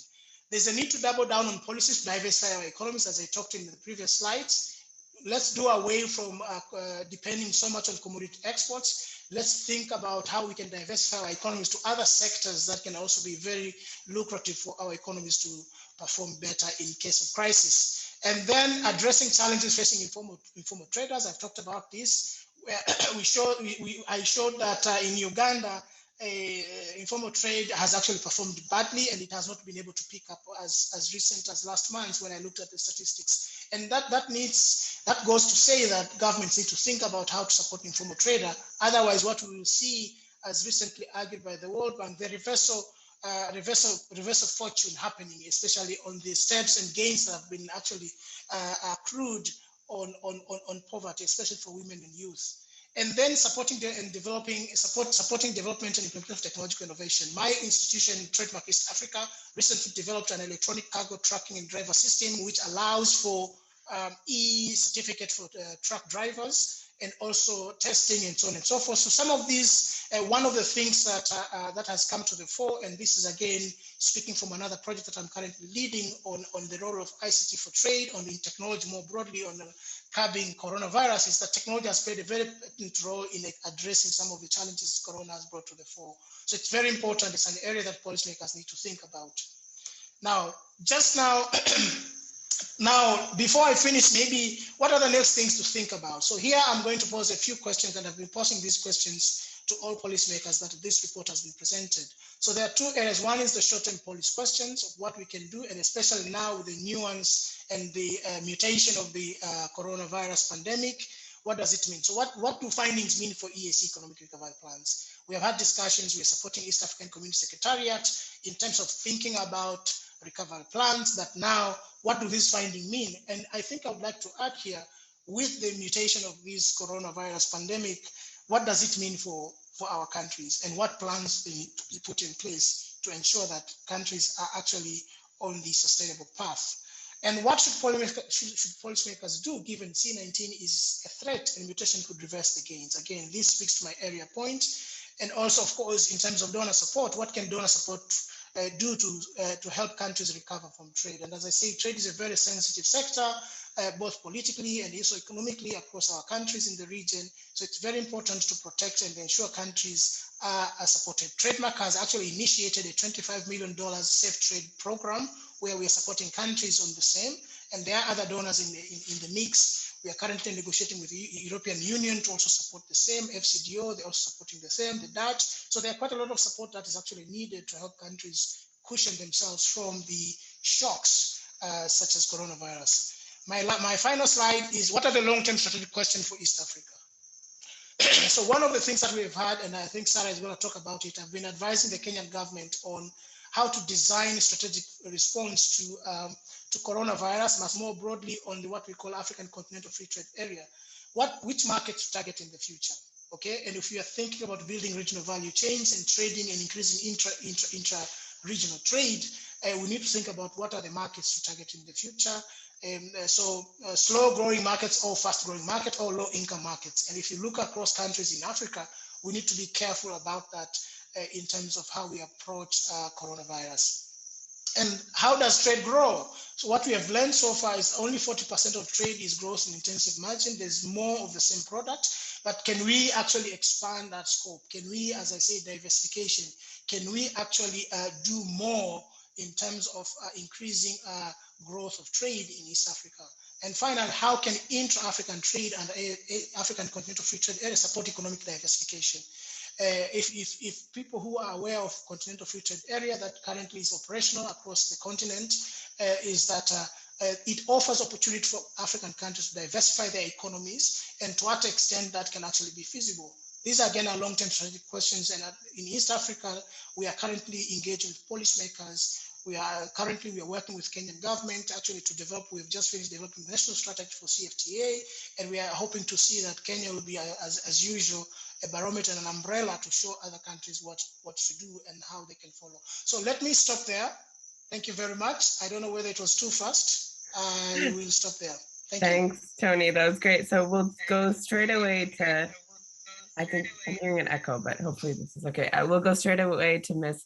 Sarah Kimani to talk about her reactions to your presentation, and then we'll move into 10 minutes of Q&A. So please put your questions in the chat if you have them. Otherwise, you can unmute yourself after Ms. Kimani presents. So please go ahead. Thank you very much, Maya, and good morning, good afternoon, good evening to everyone in the meeting. I'm going to request that I put up my video so that you can hear me clearly. Is that okay? Is that okay? Sure. Yes, we can hear you. Yeah, let me put up my video.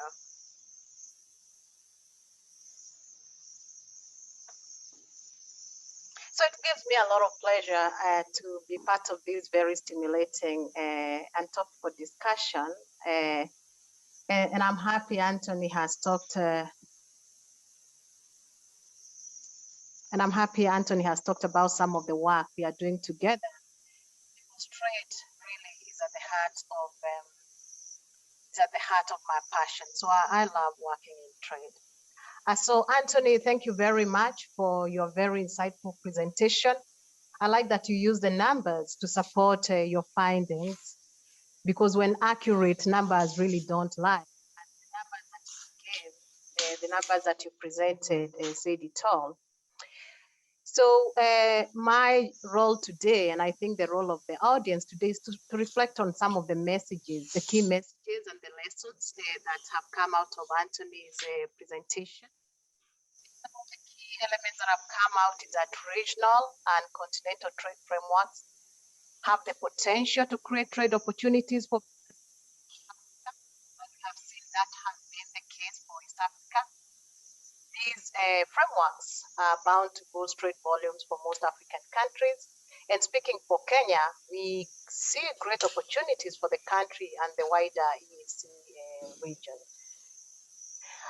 As Tony has shown, the COVID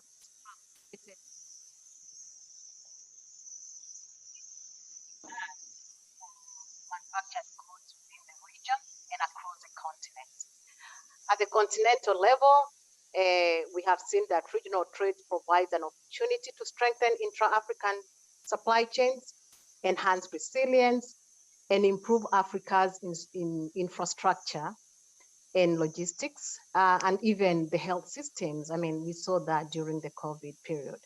In fact, as Anthony has illustrated, these regional frameworks value chains through prioritization and coordination.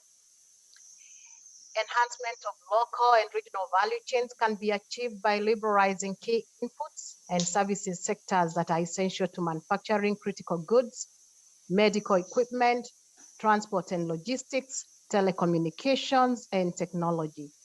So even with the downsides that the world have faced since December 2019, COVID-19 underscored the importance for Africa to build back better towards resilience and reduce its reliance on supply chains for critical products and services.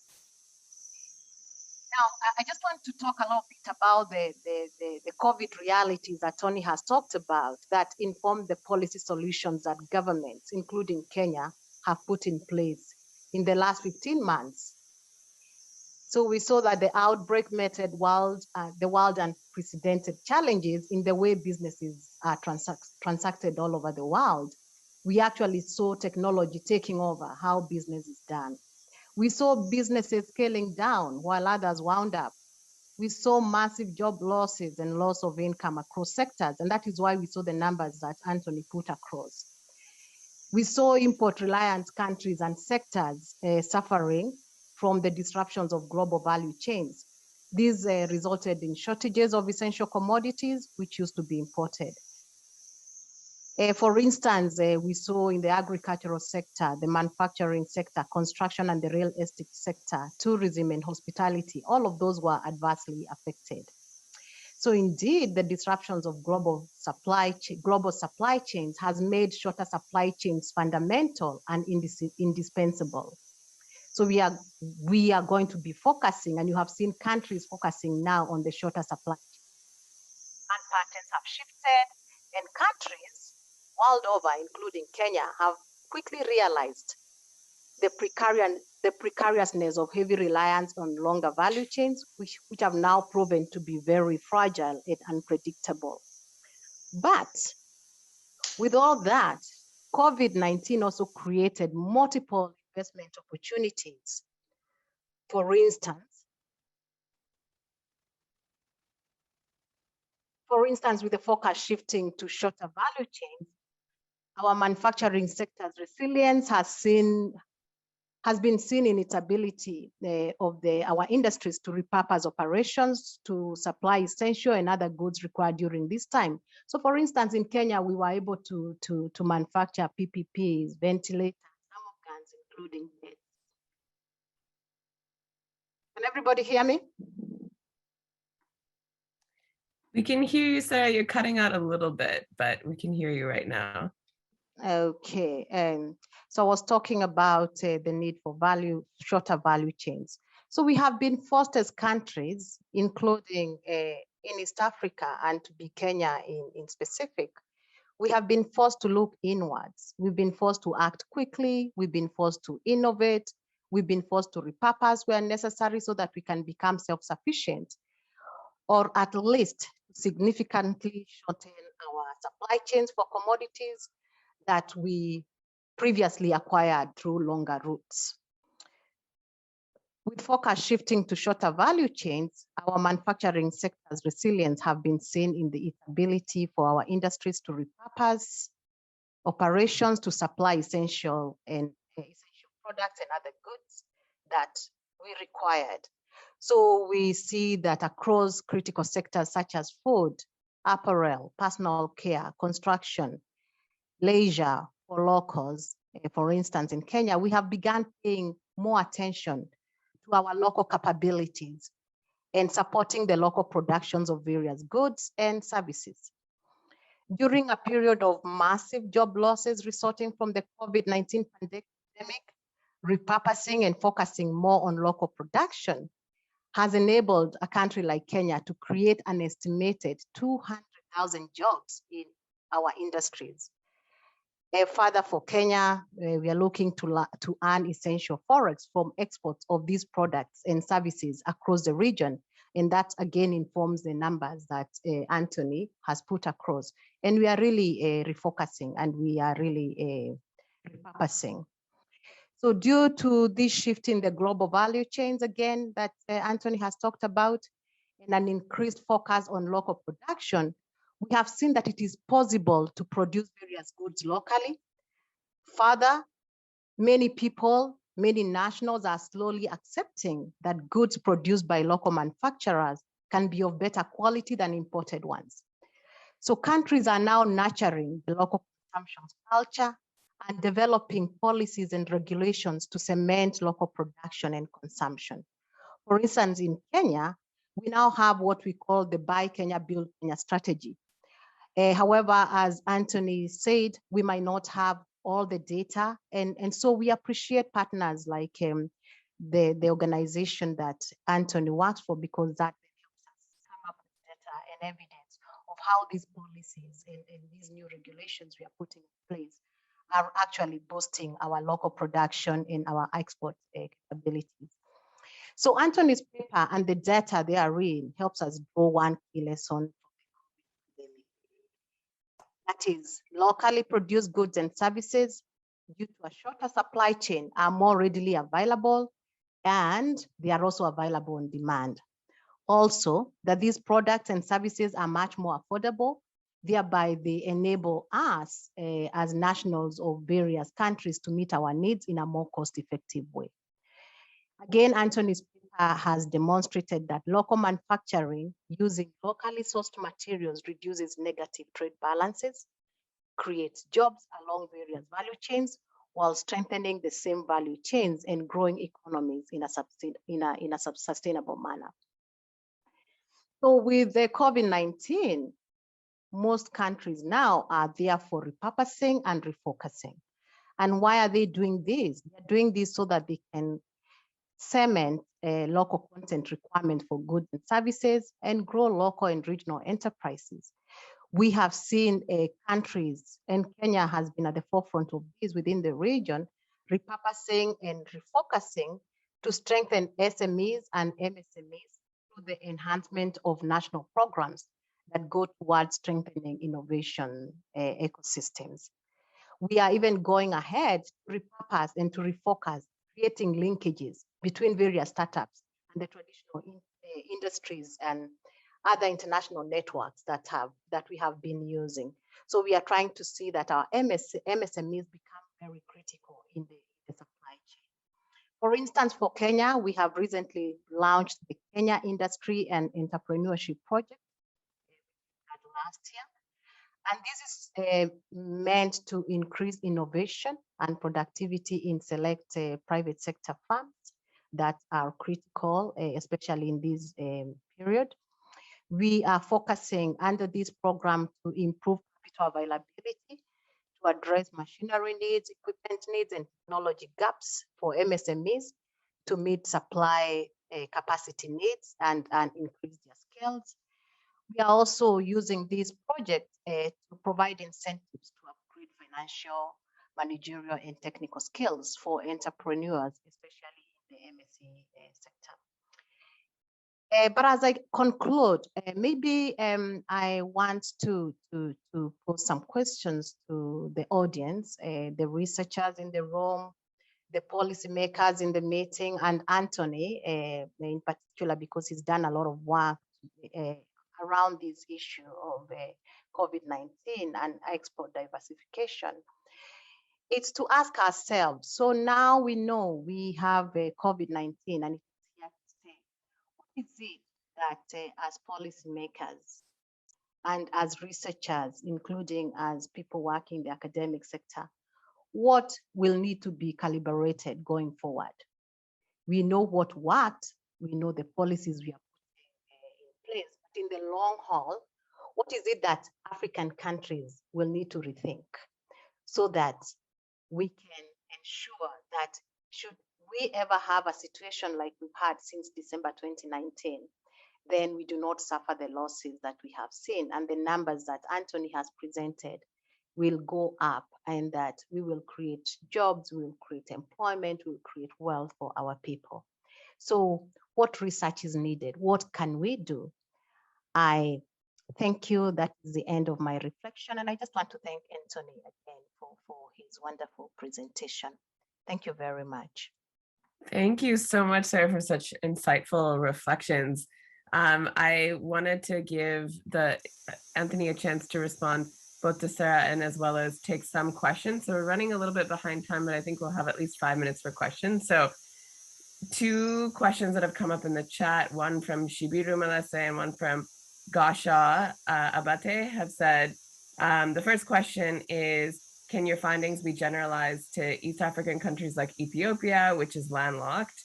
And then the next question is, how can countries address challenges facing informal traders as well? So you can take both of those as well as respond to Sarah, and then we can do some other questions if they come in after. Okay, thank you very much, Maya. Let me start off with what Sarah posed, and I think Sarah is asking a very not an easy question to answer, but I'll try to draw on some of the lessons that are based on the work that we're currently doing. And as I mentioned in my presentation, currently I'm also overseeing a project by Bill and Melinda Gates, where basically they have provided funding to help East African countries to respond to what we called two key intervention areas: coordination failures because of COVID-19 disruptions, and also administrative interventions. And I think I would like to add there also the issue of emphasizing building productive capacities of African countries, particularly in East Africa. So what can be calibrated? Currently, we have discussions at the regional level, how best we can support countries, and they have been actively engaged to advise and engage countries. And Sarah, we've been working together for Kenya, Burundi, DRC, and the others. And one of the key areas that came out very strongly is the need to build capacities of our countries. But not only that, they need to also improve coordination, because one of the challenges we have seen in the region is that even the response on the health sector, the BMGF project covers health, covers agriculture, covers tourism, and what we are seeing happening is that there's coordination failure across the board. So if we could address coordination failures, there are country-specific issues that can be addressed by individual countries, but there are regional-specific issues that can be addressed at a regional scale, and those need to happen. Administrative intervention, we have seen frictions between countries, Kenya and Tanzania, Kenya and Uganda, and these have been bottlenecks towards actually getting an equilibrium where countries can actually operate in a sustainable manner. And these need to be addressed, and these are the issues of political economy. Now, on the economic side, as I said, the improving productive capacities, building ability of countries to trade, addressing challenges that are related to cross-border movement of goods and services. You know, we have a lot of trade protocols that have been agreed in the region, some of which are not easily implementable because of the political differences across countries and so on and so forth. But in the bigger picture, I think countries need to be aware that over-dependence on the West, we want donors, we want partners to come and help countries. But I think it's high time now to start thinking how best can we reactivate our economies and use our own resources to be able to stand up and drive the agenda for development. Now, on the question on generalized to Ethiopia, unfortunately, no, this study focused only on 6 countries. It focused only on East African countries: Tanzania, Kenya, Rwanda, Burundi, South Sudan, and Uganda. I cannot say whether the finding can actually apply to Ethiopia. Ethiopia is a bit a dynamic beast. And our thinking in the next round of this study is to actually include additional 8 countries and have a sense of the entire Eastern Africa, so that we are able to tell a more bigger picture of what is happening across countries. And how can countries address challenges facing informal traders? This is a space we have started working. My organization, we have a program called Women in Trade. Basically, we build capacity, and a few weeks ago, also with Niera, we did some training to build capacity of women, especially on different areas. And this is an area that actually requires a lot of support. And recently, we launched a report on the impact of COVID-19 on women traders. And in this report, what we are seeing is women want financial support. Women want training. Also, we have seen also because of COVID-19, there has been increase of gender-based violence across the borders, especially in Uganda and Kenya. And those are issues that need to be addressed in the course of addressing challenge of informal cross-border trade. And also there are cultural norms that also need to be addressed. So I can go into the details, but I can share where the report is available on our website. And if you want to read more, you can actually have a chance to review it. Thank you. Maya, over to you. Great, thank you so much, Tony. So I think that we do have to go to the next session just because we're running a little bit over time, but hopefully if you can stay a few minutes, if there's any more questions in the chat, you could answer them as well. But yeah, thank you so much for that, Tony, and for Sarah. That was a really insightful presentation. I think everybody really enjoyed that. So next, we'll move on to Josh Blumenstock, who is a associate professor at UC Berkeley, and is also our co-director of SIGA. And we have a policy discussant, Segun Bakari, who will speak after him, who's a senior advisor in financing for development in the president of Togo's office. So we'll have a few minutes for Q&A after, but feel free to put questions in the chat as well. So you can go ahead, Josh. Thanks, Maya. Let me just get my screen up there. You all able to see and hear me okay? Yeah, great.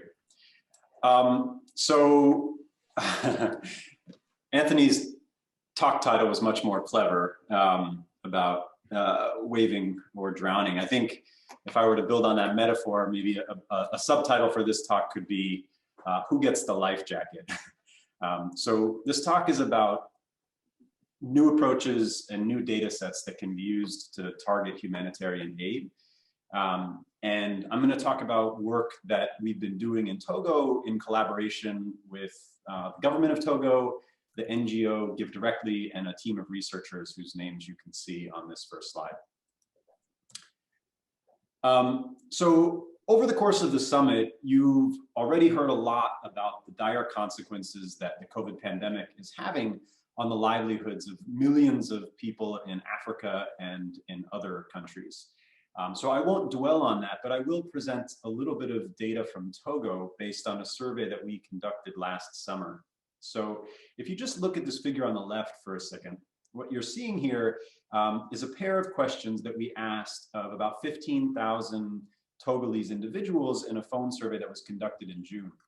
So we asked them the first question about their typical weekly income in the pre-COVID era. And then we asked them what their income was in the last week. And what I'm showing you here is separately for men and for women, you can see the precipitous drop in income that between the pre and post-COVID eras, a fall of about 70% income for both men and for women. And on the right, you can see our best estimates based on this national phone survey of poverty rates by prefecture. So in the north, where you see upwards of 90% people living below international poverty lines. And of course, again, this has been emphasized in prior talks, but when you have a large population, more than half of the Togolese population under normal circumstances lives below international poverty line, living close to or below subsistence levels, and you put in place stay-at-home orders and curfews that make it hard for people to go to work, then this immediately translates into food insecurity. And so what this figure is showing you is what respondents said when we asked them the question, in the past week, on how many days did you or someone in your household have to reduce the number of meals eaten in a day? And so what you can see from this figure, first of all, is that about 1 in 5 respondents reported that they were skipping meals every single day. And then more than half, if you take the sum of all of these bars, more than half of respondents said that they were skipping meals at least once a week. So they, this is not a good situation. And Togo, like many African nations, and again, like many countries around the world, has mobilized very large relief efforts to support their population.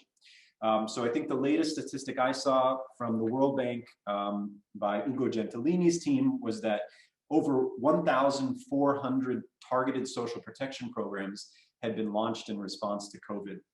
And so in Togo, there was one program called Novisi that you'll learn a lot more about over the next 15 minutes.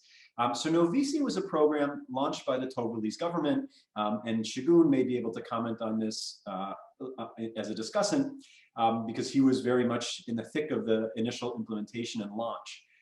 That provided mobile money transfers to a very large number of Togolese citizens. So, very much to the government's credit, over the span of about 10 days, they went from not having a COVID cash transfer program to having a system in place that had sent out benefits to about 500,000 Togolese citizens.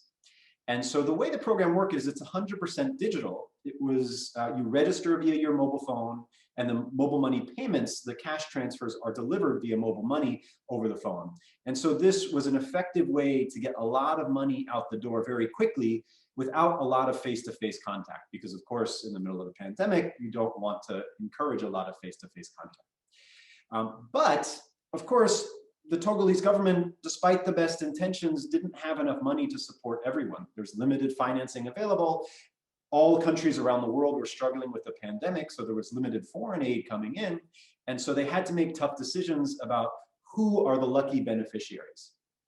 And so the work that we've been doing with them, and by we, I mean a research team based at UC Berkeley and Northwestern with researchers from SIGA and Innovations for Poverty Action, we've been supporting the government of Togo as well as the NGO Give Directly to develop and improve the targeting of Novisi benefits. In other words, in order to ensure that the benefits that are going out through the Novisi program are reaching those people with the greatest need for this sort of support.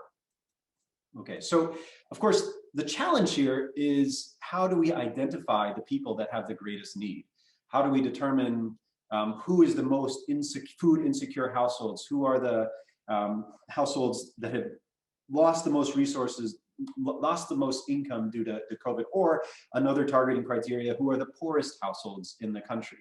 And this sort of goes back to the metaphor raised by Anthony about, who is going to get the life jacket when there aren't enough life jackets to go around? You want to target the people that can't swim rather than the people that are, very strong swimmers.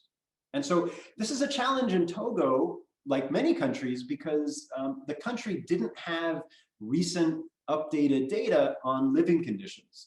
So the last census was conducted, the last complete census in Togo was conducted in 2011. And if you talk to anyone in Togo, they say, oh, that census is like, there's been so much change in the population in 2011 that to base a target, like an anti-poverty program based on 2011 data would be foolish. And of course, it's impractical to go out and collect new data to build a new social registry in the middle of a pandemic. That takes time, it takes resources, and it takes typically a lot of face-to-face contact. And so this table here is from a World Bank report from a few years ago that shows just how long it's been in a few other countries or how long it had been circa 2018 when the report came out, since censuses had been conducted in other countries. And you can see it's been decades in many countries. Okay, so our approach has two basic steps. And the general gist of what we're gonna do is to say, well, look, there's a big data gap left by the fact that Togo doesn't have an updated social registry to be used for the targeting of humanitarian assistance. Can we use non-traditional data in conjunction with recent innovations in computer science, artificial intelligence, and machine learning to help identify the households and the individuals with the greatest need for support? So the approach we've taken has two steps. The first step is to leverage high-resolution satellite data in order to identify the poorest villages in the country. And specifically, we're targeting the poorest cantons, which is the smallest administrative unit in Togo, which is, most cantons have between 1 and 5 villages. And, I put two images up here. These are actual satellite images. These are not from Togo, but they do make the point that I want to make, which is that when we humans look at these satellite images, it's very clear to us that the people living in this half of the photo on this side of the fence are of a higher socioeconomic status than the people living on this side of the image. And likewise, in Cape Town, if you look over here, the houses are nicer, they're larger, they're made of better roofing material, the roads are of better quality, they have more of a grid-like structure versus this township over here where you see much more informal settlements. And the point I want to make here is that high-resolution satellite imagery contains a wealth of information, no pun intended, about what are the wealthy locations and the poor locations in the area being photographed. Okay, and so machine learning is really a sophisticated technology for pattern recognition. And if given the right data, machine learning algorithms can learn the signals in the images that differentiate wealthy regions from poor regions. I won't provide a lot of technical details right now about how these algorithms actually work, but if people are interested, I'm happy to talk about it during the Q&A later. But at the end of the day, what we get is the ability to construct high resolution estimates of household consumption, of household wealth from the satellite imagery, and combine these with estimates of population density, again, derived from satellite imagery, in order to identify the poorest cantons in Togo. And so there was, in conversations with the government, given the amount of funds that were available for an expansion of the Novisi program, they made the decision to prioritize the poorest 100 cantons for this particular phase of the expansion of Novisi. And so what the satellite-based poverty maps did is they gave the government an ability to determine which are those 100 poorest cantons. Because absent these high-resolution poverty maps, there was no other data source that could inform the government at the canton level about which cantons were poor and which cantons were wealthy. The second step was to then try and drill down below the canton. So, you can see that even across these 100 cantons, there's a great deal of variation in the average wealth of the households in those cantons. But living in those 100 cantons are an estimated 600,000 people.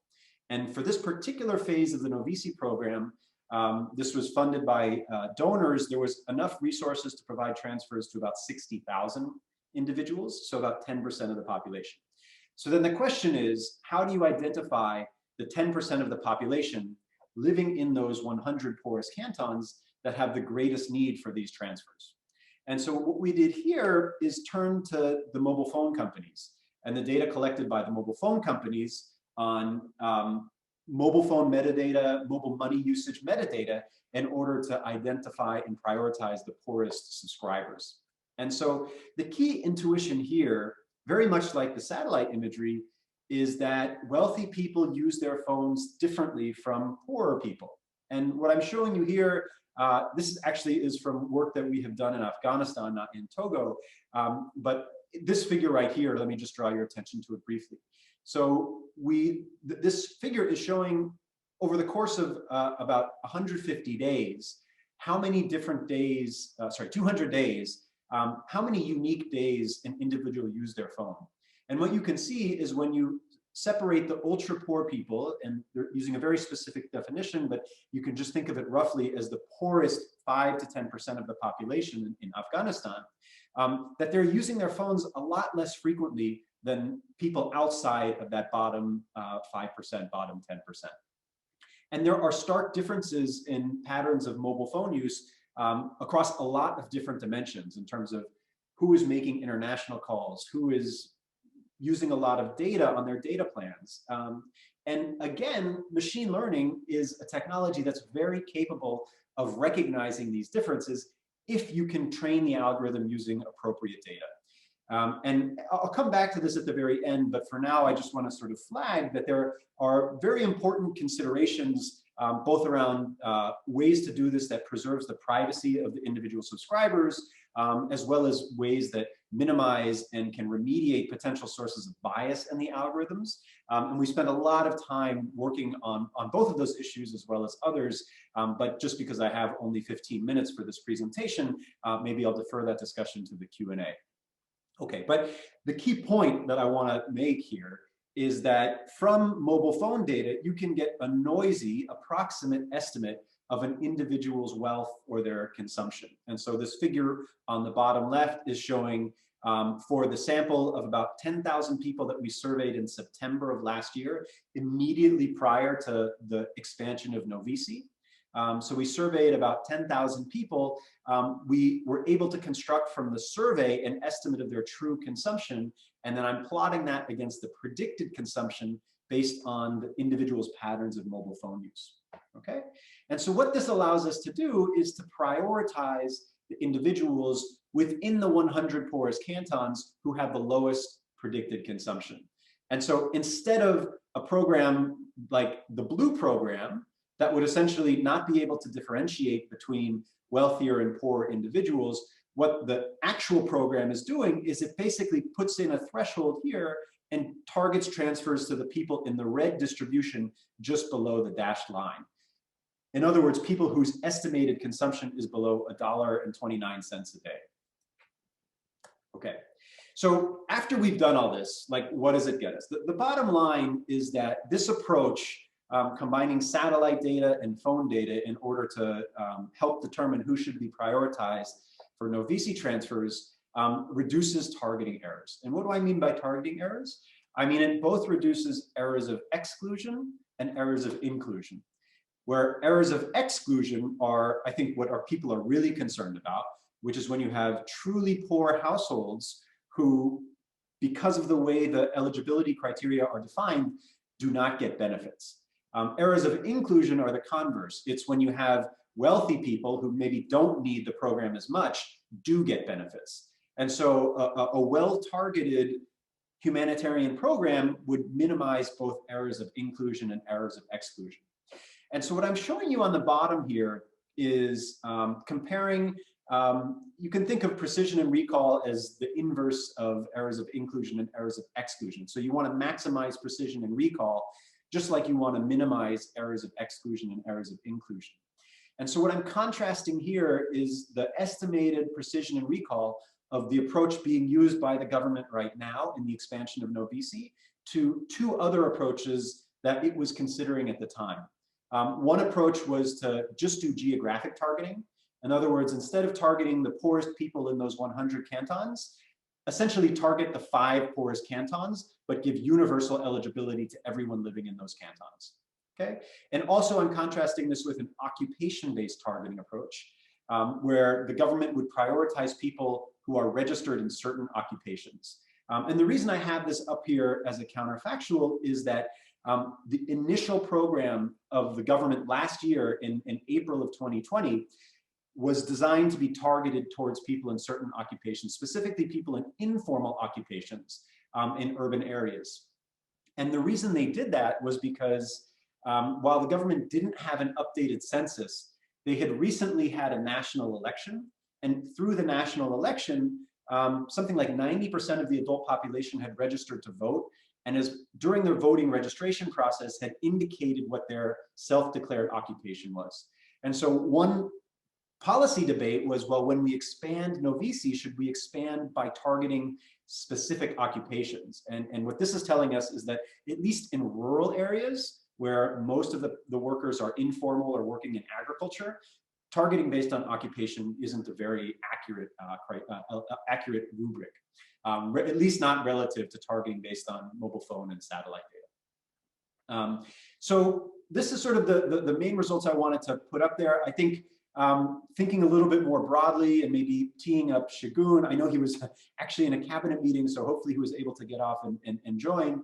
But the approach that we've used in Togo is accurate, and hopefully you take that away from what I showed you before, as well as being very fast and inexpensive. So I think we think of this approach as something that's worked really well in the context of a humanitarian crisis in Togo, where you didn't have good targeting data available and you wanted to mobilize aid really rapidly.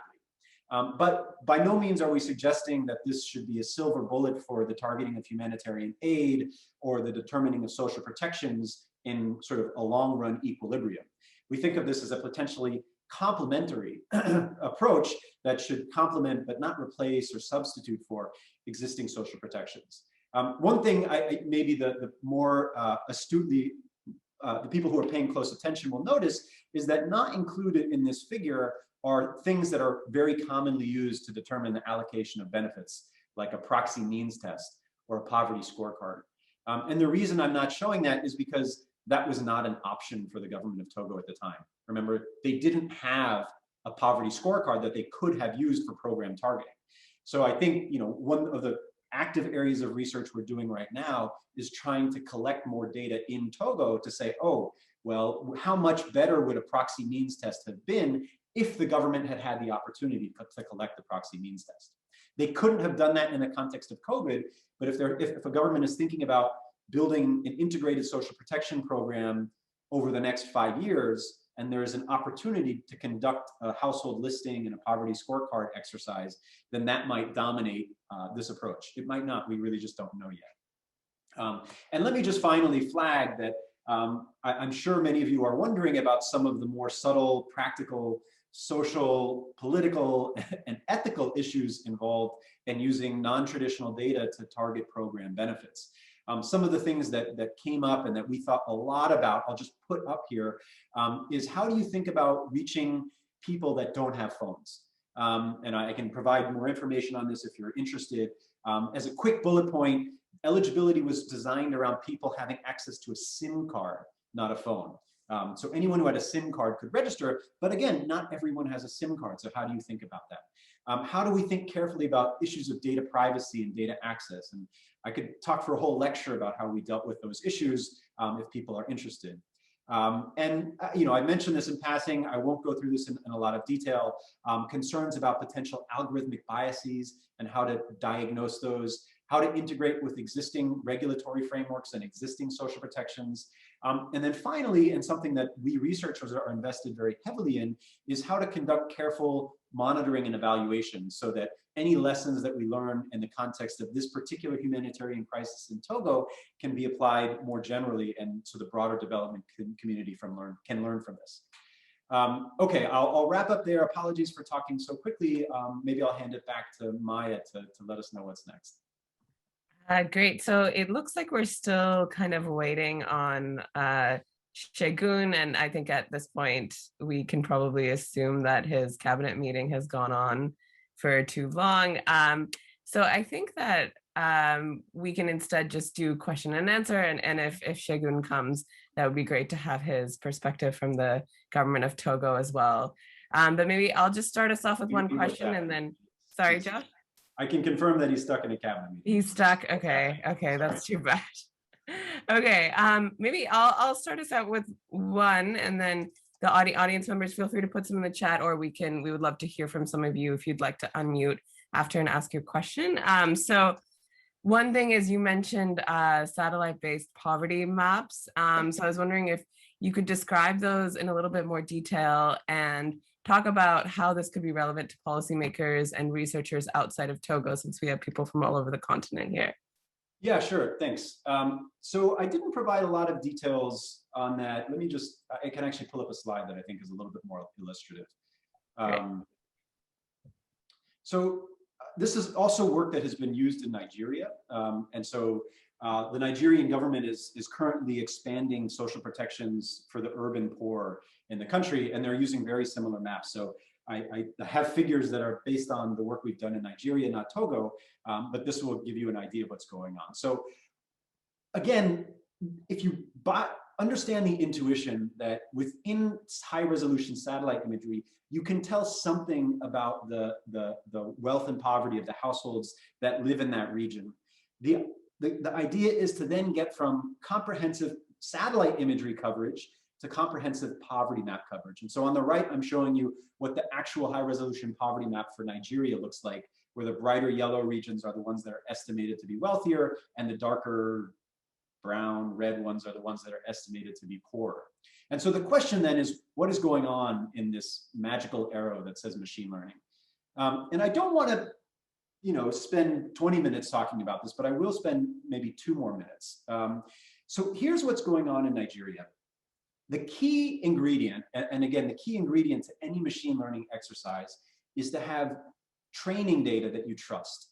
And so here what we did is we worked with the Nigerian government to obtain a long form consumption data that was collected in a traditional household survey.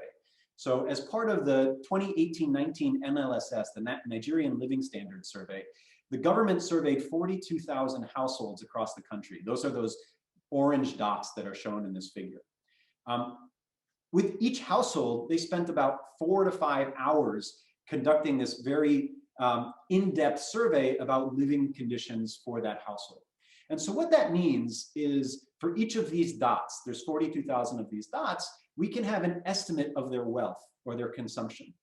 And so the trick here is to then match information about where the household lives to the satellite imagery, and then pull out information from the satellite imagery. So from the satellite imagery, we get data on, you know, how high quality are the roads? What's the average size of a farm?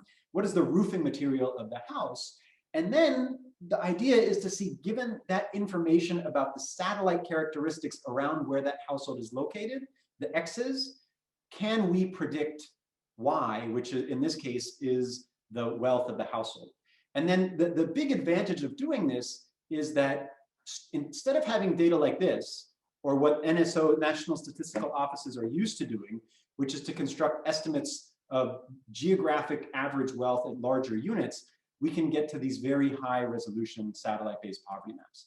And so I'll queue up the next question in a second, but I'll just show you what it actually looks like in practice, because we have done this globally. And so what this allows you to do is to say, for any populated section of the Earth's surface, but we'll focus on Africa, we can produce very granular micro estimates of the distribution of wealth and poverty. So I'm zooming in now in the area around Durban in South Africa, and you can see that we're getting estimates for every 2 by 2 square kilometer region of the average wealth of the households living in that region. And so, you know, our hope is that these data will be useful beyond people working on Novisi and Togo, and again, to Maya's question, more generally to people interested in studying and addressing questions of poverty and inequality globally. So thank you. Thanks so much, Josh, for your response. So we have a couple of questions in the chat. I'm wondering if Stephen and Berber, you would like to unmute and ask your questions, since we have a little bit more time. So maybe Stephen, you can go first. Hello, can you hear me? Yes, we can hear you. Yeah, thanks. Thank you, Joshua, for your very nice, interesting presentation. I was just wondering about any challenges that you may have had in getting buy-in from most of those mobile phone service providers.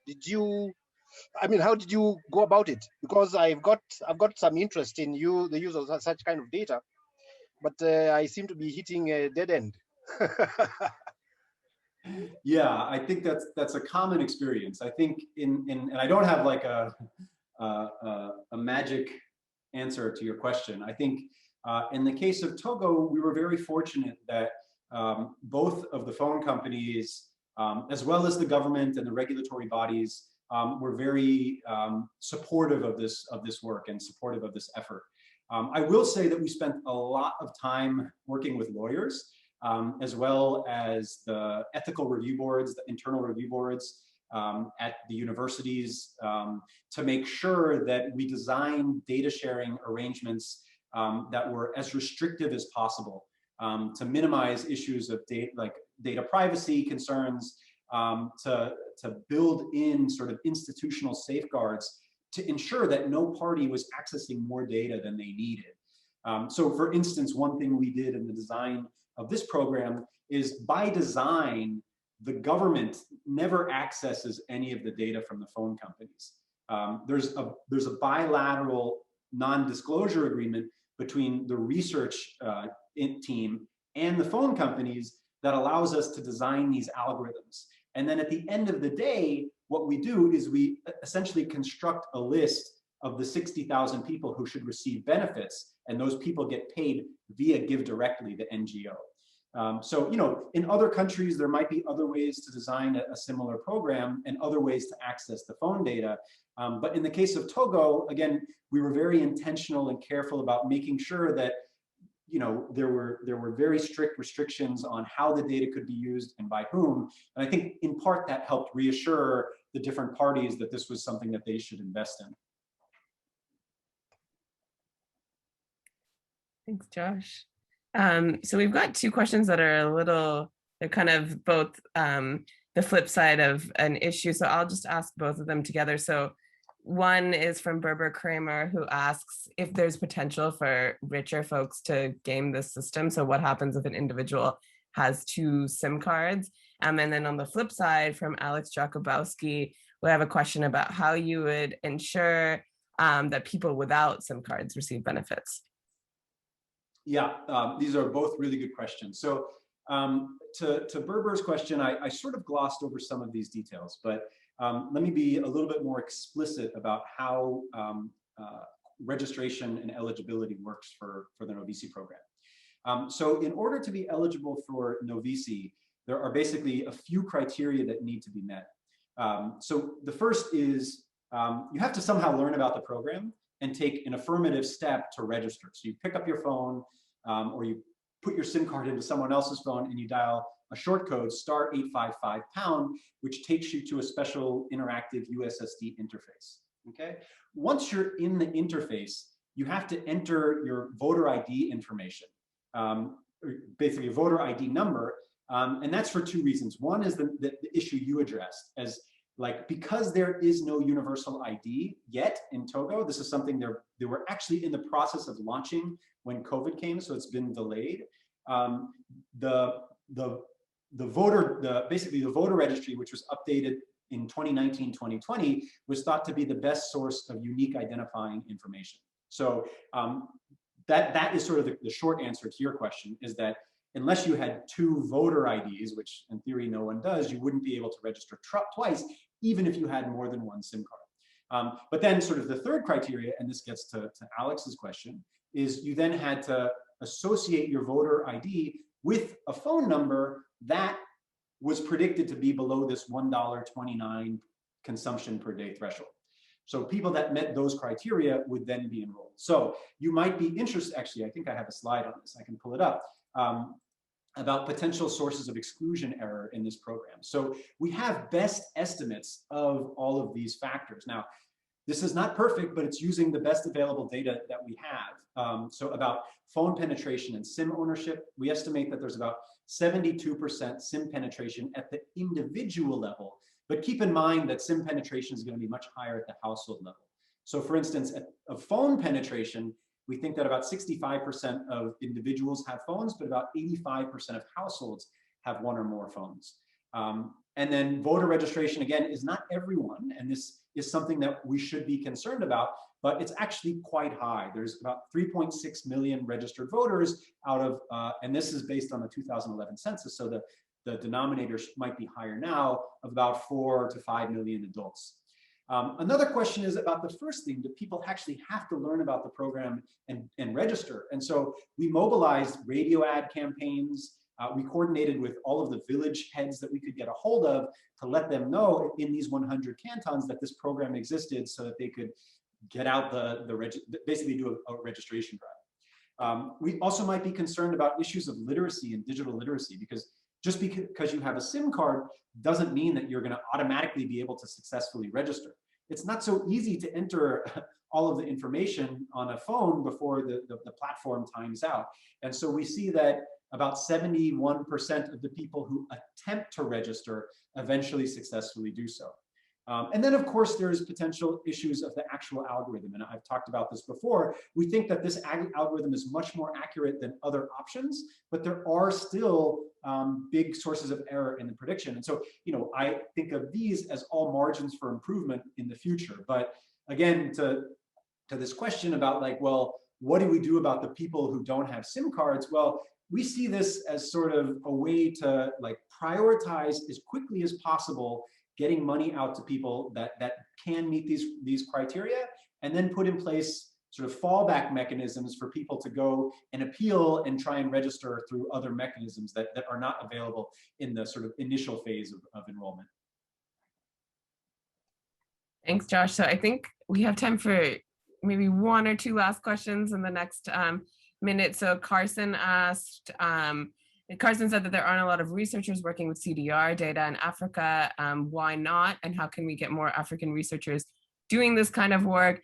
And then a last question from Ronald just said, can wealth index data be also useful, since it uses several household items like TVs, radios, and phones to determine who the poor are? So just however you can respond to those two in a minute or two. Yeah, I can respond to Ronald's question quickly, and Carson's will take a little more time. Yeah. They're both good questions. So Ronald, if we had wealth index information for the 3.9 million adults in Togo, we absolutely would have used it. And to be honest, we probably would have never used phone data at all. The problem was there was no wealth index information for the entire population of Togo, right? That information just doesn't exist. And so the government was planning on collecting that information, but then COVID came and it basically, all the best laid plans went out the window. And so I think, yes, this is exactly the point about how to think about system integration. If you're in a country where there was just wealth asset information collected last year, then you probably don't need to think about using this phone-based approach.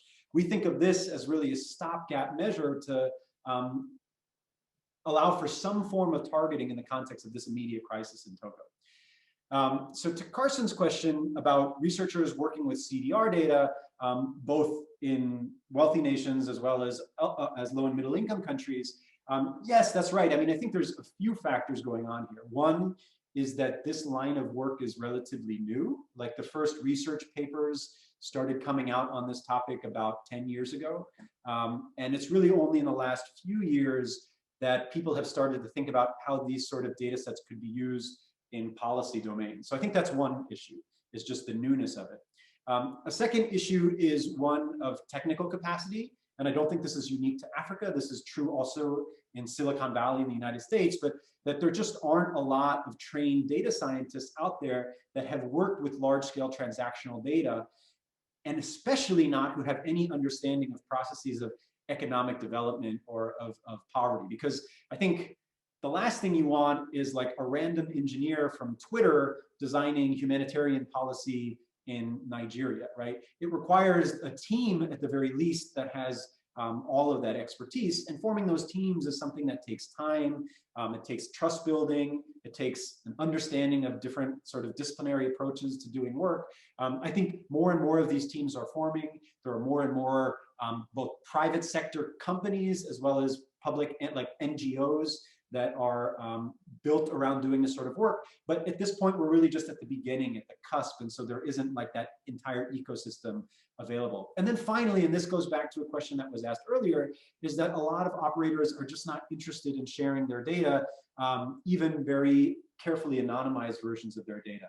And I think that's totally fair, right? Like it's their data, they own it, it's a valuable commodity. And it's also a risk to them to think about sharing the data because there are very important privacy considerations attached to these data.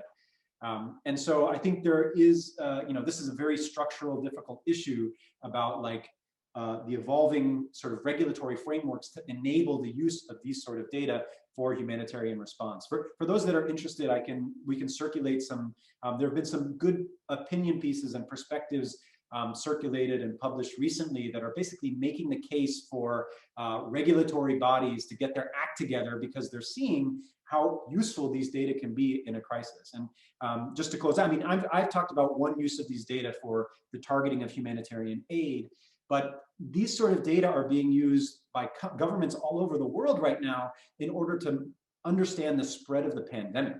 Because one thing you can observe in mobile phone data is the movement of populations.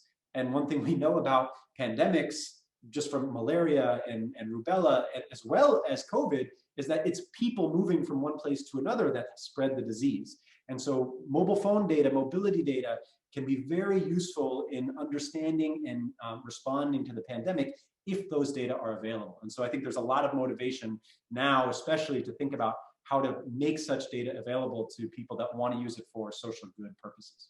Thank you. Thanks so much, Josh. That was a great presentation, and thanks so much for all the questions from everyone. I think we'll move directly on to the lightning talks, and it's really too bad we couldn't have Segun with us, but thanks again to Josh, thanks to Anthony, thanks to Sarah as well for all your presentations. So I know there was a couple more questions in the chat that I didn't get around to, but yeah, feel free to, if Josh is around for another minute, you could try to answer it in the chat. Otherwise, we'll try to get those answers to you another way. So Chelsea, you can go ahead and introduce our next speakers. To introduce our last session, we're going to have three lightning talks related to gender and education. And like yesterday, each of our presenters will have about 5 minutes to present, and then we'll have 10 minutes for questions at the end after their presentation. So firstly, I am excited to introduce Christina Sile, who is an East Fellow and also an assistant lecturer at the Institute of Social Work in Tanzania. And she's presenting on her East-funded study on the benefits of a secondary school certificate in Tanzania.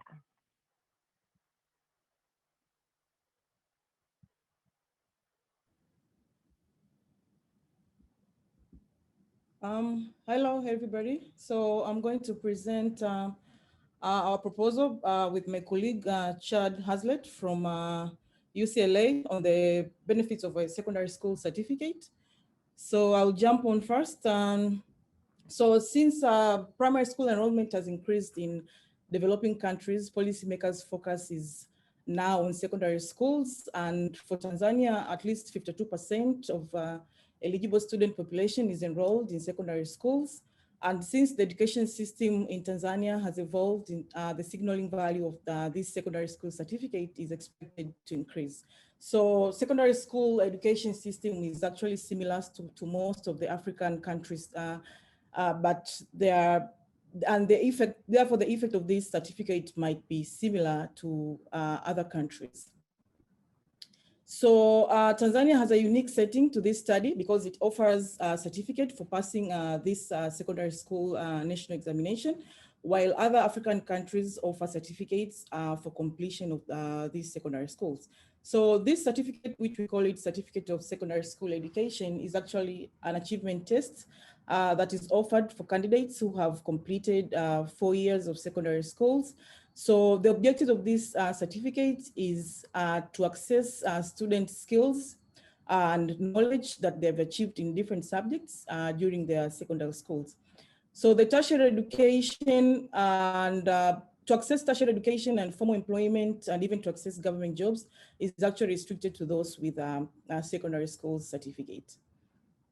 So this the study will be conducted in Tanzania, and we will be looking at students who have completed 4 years in secondary schools at both government and non-government registered secondary schools. And we also look at this, we're taking the scores which these students got the first time they took the examination. And we'll also be looking at students who are retaking this examination, because government gives chances to students who fail to retake the exam in the following year. And also there are students who are taking this examination as private candidates.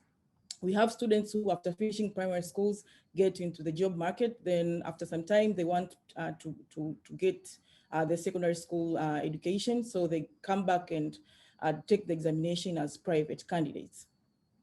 So we have different objectives for this study. And actually one is to estimate the effect of receiving this secondary school education certificate on the outcomes, including the socioeconomic status, education, the type of employment, the occupation these people have, also their health, the early parenthood, their cognitive functions, and their household status. We're also trying to estimate the heterogeneity and inequalities regarding this effect. How do men and women in the urban and rural areas or students with higher and lower socioeconomic status differ in benefits they see from obtaining this secondary school certificate? Also, another objective is to describe the implications of our findings to the public policy and for students and their families. Also, the findings may suggest, particularly on the subgroups for whom the benefits are not as large as suggesting the problems for discrimination in the labor market. So the design will be using a regression discontinuity design to estimate the benefits of this certificate. And the discontinuity will be based on the secondary school national examination. And the running variable is now the secondary school national test score, which is actually continuous. And the cutoff point is very clearly defined, and it's a common knowledge to all students taking this examination. So the intervention in this study is passing the secondary school certificate, secondary school national examination, and getting the certificate. Also, these students go through same education system for 4 years, and at the end of their secondary school, they get to do the examination. So our treatment group will be the students who just barely passed this exam, and the control group will be the students who just barely failed this exam. So we are trying to check a few regression discontinuity designs as assumptions.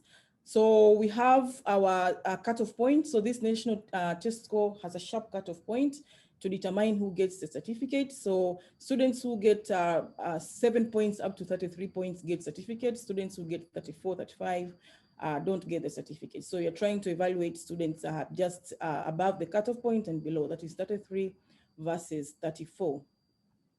And also the test scores have been ranked and the students are in a continuous and smooth way. So we have a diagram here showing how the test score ran in a continuous way, and the red line showing the cutoff point. And we can see most of the students are below the cutoff point, which are getting 33 and 34 and 35. So you're trying to estimate, we're trying to look at the students who are just near the cutoff point. That's those who got 33 versus the 34.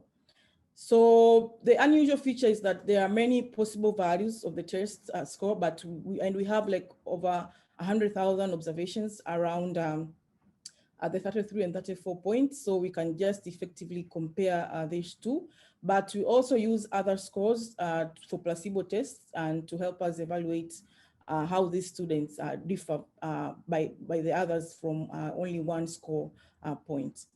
And the cutoff point used is actually unique to the program of interest, and there is no other programs apart from this program to be evaluated. They only get a certificate. There's nothing else that the student gets after completing their secondary school.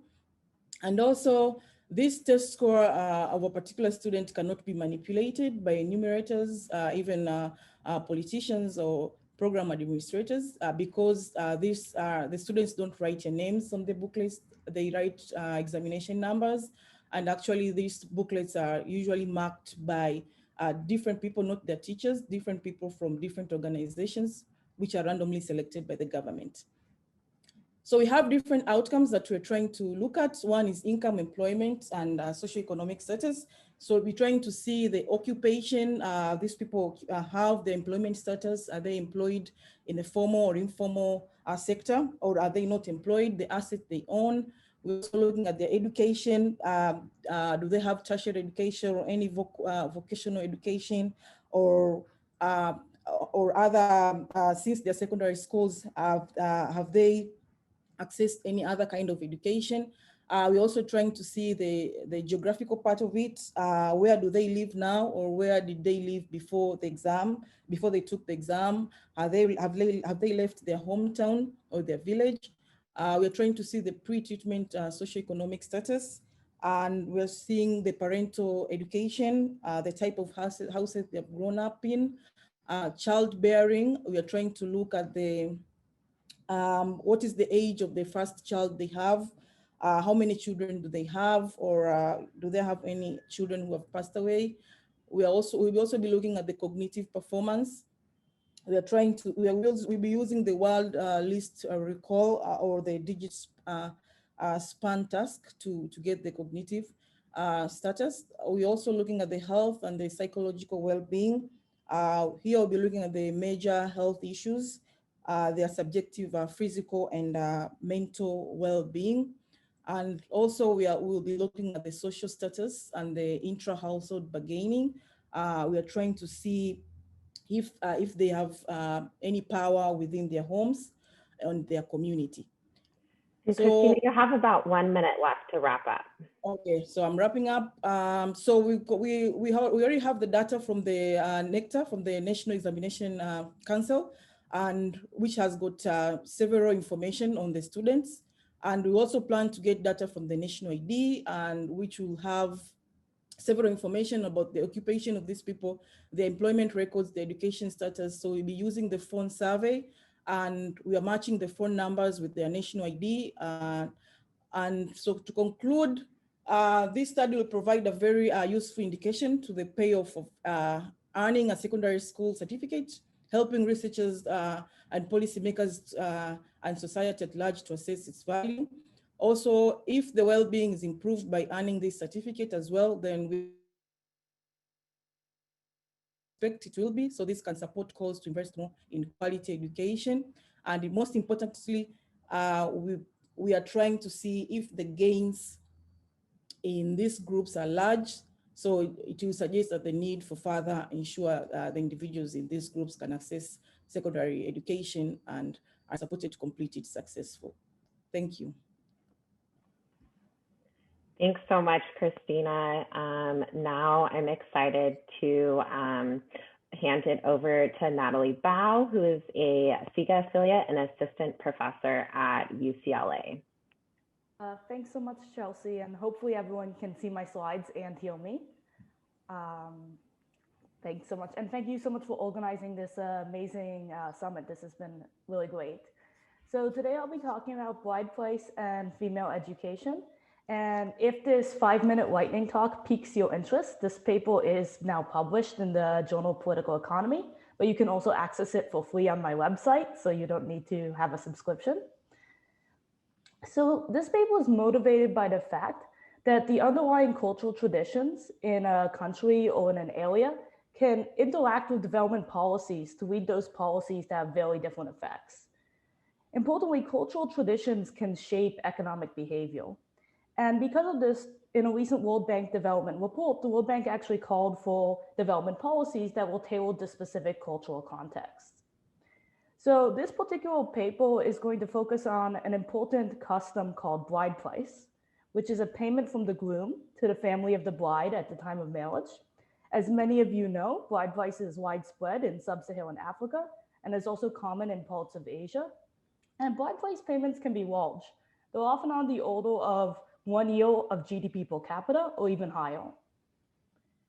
And so we became interested in the idea that bride price might incentivize parents to educate their daughters, and that this would lead bride price to the tradition of bride price to interact with world-scale educational policies. We became interested in this idea for 3 reasons. First, we've done a lot of field work in Zambia, and it was just a common narrative when we talked to people that people said, we like having daughters because you can get the bride price. It was also consistent with how anthropologists interpreted the tradition. And in fact, in data we collected in Zambia and later data we found from Indonesia, the amount of bride price paid is increasing in a woman's education. So all this suggests that bride price might incentivize parents to educate their daughters. And so based on this idea, we became interested in whether bride price would lead parents to educate their daughters more in response to large-scale school construction programs. And so to study this idea, we looked at the effects of these construction programs by level ethnic groups had historically had bride price traditions in Indonesia and Zambia. In Indonesia, we revisit the IMPRESS school construction program of 68,000 schools that had previously been studied by Esther Duflo in her seminal paper in 2001. And in Zambia, we gathered new data on school construction in the 90s and the 2000s from the Ministry of Education. In both cases, we're essentially going to use differences in differences, where we separately estimate the effect of an additional school on the likelihood of a woman completing primary school, but look at how that effect is different based on whether the woman belongs to an ethnic group that has a tradition of bride price or not. So looking at the results in Indonesia, here we're just plotting out a graph showing the effect of an additional school per 1,000 children enrolled in a district for individuals who are in bride price ethnic groups and individuals who are in non-bride price ethnic groups. What you can see in bride price ethnic groups is that for people who are young enough to benefit from the construction of the school, female education increased quite a bit in response to the introduction of a new school. In contrast, in non-bride price ethnic groups, we don't see much effect of a new school construction program. And so this is consistent with the idea that the bride price tradition is actually leading parents to be more responsive to the school construction and educate their daughters more. We can replicate a very similar result in Zambia, where we again find that among bride price ethnic groups, there's a positive and significant effect on primary school completion for females when a new school is built. But for non-bride price ethnic groups, we don't see much effect. In the paper, we have some additional evidence that backs up the idea that parents, in fact, would want to respond to these kinds of school construction programs by educating their daughters. We have qualitative surveys that show that parents in Zambia believe education is the main driver of bride prices. And we have regressions of blind place payment on females' characteristics in both Indonesia and Zambia that show that higher education is rewarded with higher blind places. So to conclude, we find that the treatment effects of world-scale development policies like school construction programs vary a great deal based on underlying cultural traditions. And so when we think about the design of development policies, we have to take into account very important cultural traits. Additionally, when we think about how to evaluate these policies and why the policies might have different effects in different places, we also have to account for cultural customs. Now, I don't think this is a nihilistic method. I'm sorry, a nihilistic message. It doesn't mean that we can't learn anything about one place from another place. Rather, you saw that in these two different contexts of Indonesia and Zambia, we saw very similar things happening once we understood the relationships in the cultural contexts. It also suggests that blind place customs are incentivizing female education. As many of you probably know, there's been a lot of controversy about blind place in sub-Saharan Africa and whether blind place should be banned. This suggests that were blind place banned, you might need to think of other ways to support female education, lest you have an unintended consequence of reducing female education. Okay, and I'll stop there. Thanks so much. Thanks so much, Natalie. A great presentation. So lastly, our final lightning talk of today is James Kakshi, and he is the head of operations at BRAC International, and he's going to be presenting on his BRAC SIGA funded study.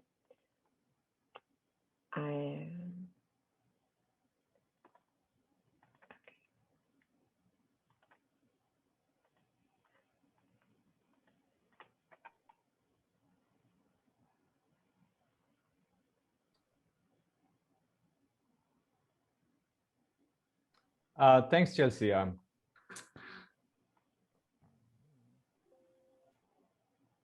Okay. Our project is getting low-income adolescents back to school, the returns to schools, secondary school equivalency. So the PIs were Dr. Ketke said from UC Berkeley, and then James Kakshi from BRAC International's research wing, IERC. So the motivation for this was that despite broad support from the policy references, empirical evidence on the return to secondary school equivalency is still lacking. So we propose a theory of change that maybe re-engaging the dropout students with formal education, they will reap the benefits of the return to education. So however, the financial cost, distance, lack of support and awareness remains the common barriers in such a context. So we articulated the research questions, let me move my pictures. Yeah, research questions that does price inhibit demand for secondary school equivalency? What is the return to secondary school equivalency on continued education, labor market, marital outcome, and cognitive achievements? And does access and return differ for girls, thereby reducing gender gaps? So further motivations that we know increased education can improve standard of life in terms of age of marriage, income, decision-making power, health of children, and the overall life satisfactions.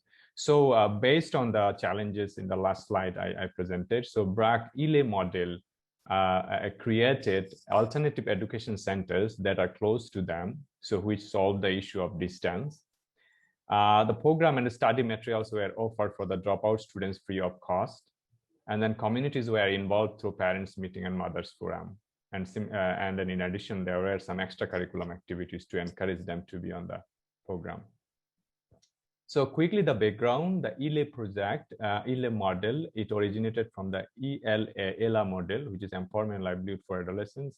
The cross-country findings of the project found an impressive and significant findings published even in American Journal of Economics. So the ILE model, here we are providing a scholarship for secondary school educations for the dropout students.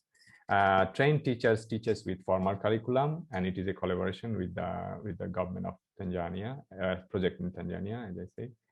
And then so they complete 4 years the secondary education curriculum in 2 years. So and after 1 year, they attend a qualifying test, And if succeed, they sit for certificate of secondary education. And if any student doesn't succeed, they receive a vocational training.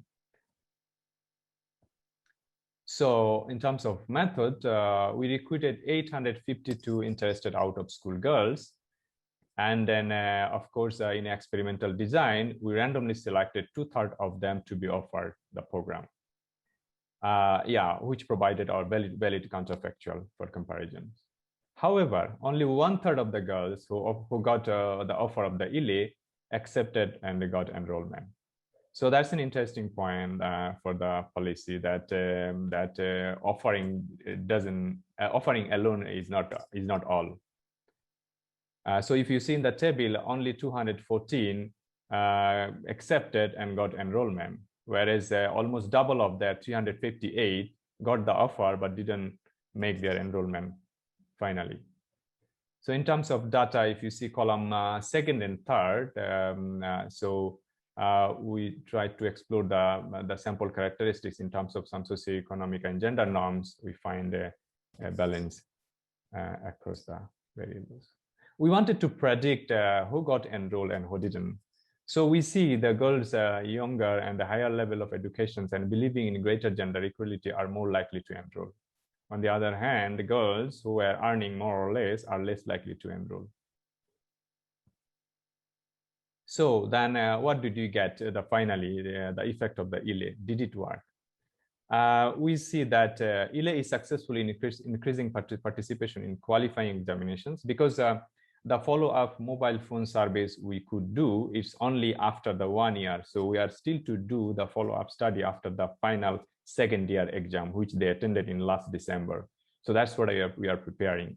So we found that 11 percentage point, which is 50% increase in taking national exam just offering the ILE. Here is one note that control girls also report taking the national exam. You see 21%.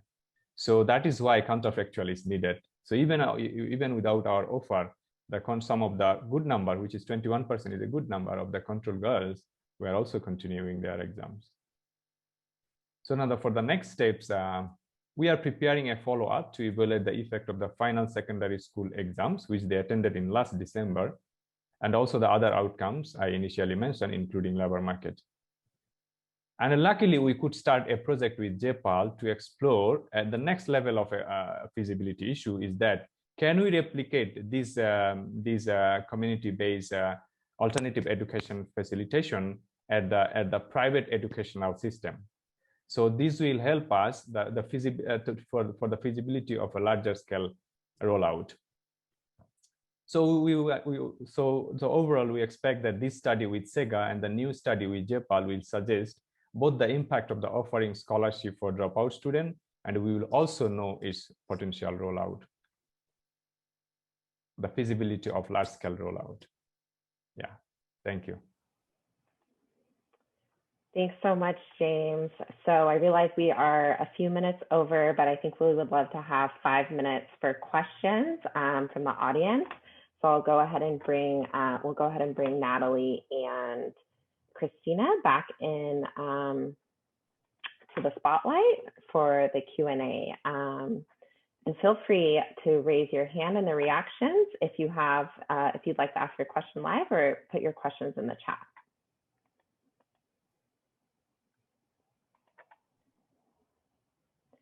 I see, I think one of the questions from Jakello that Christina has started answering in the chat is on how Tanzania can go beyond maybe secondary education to increase the competitiveness.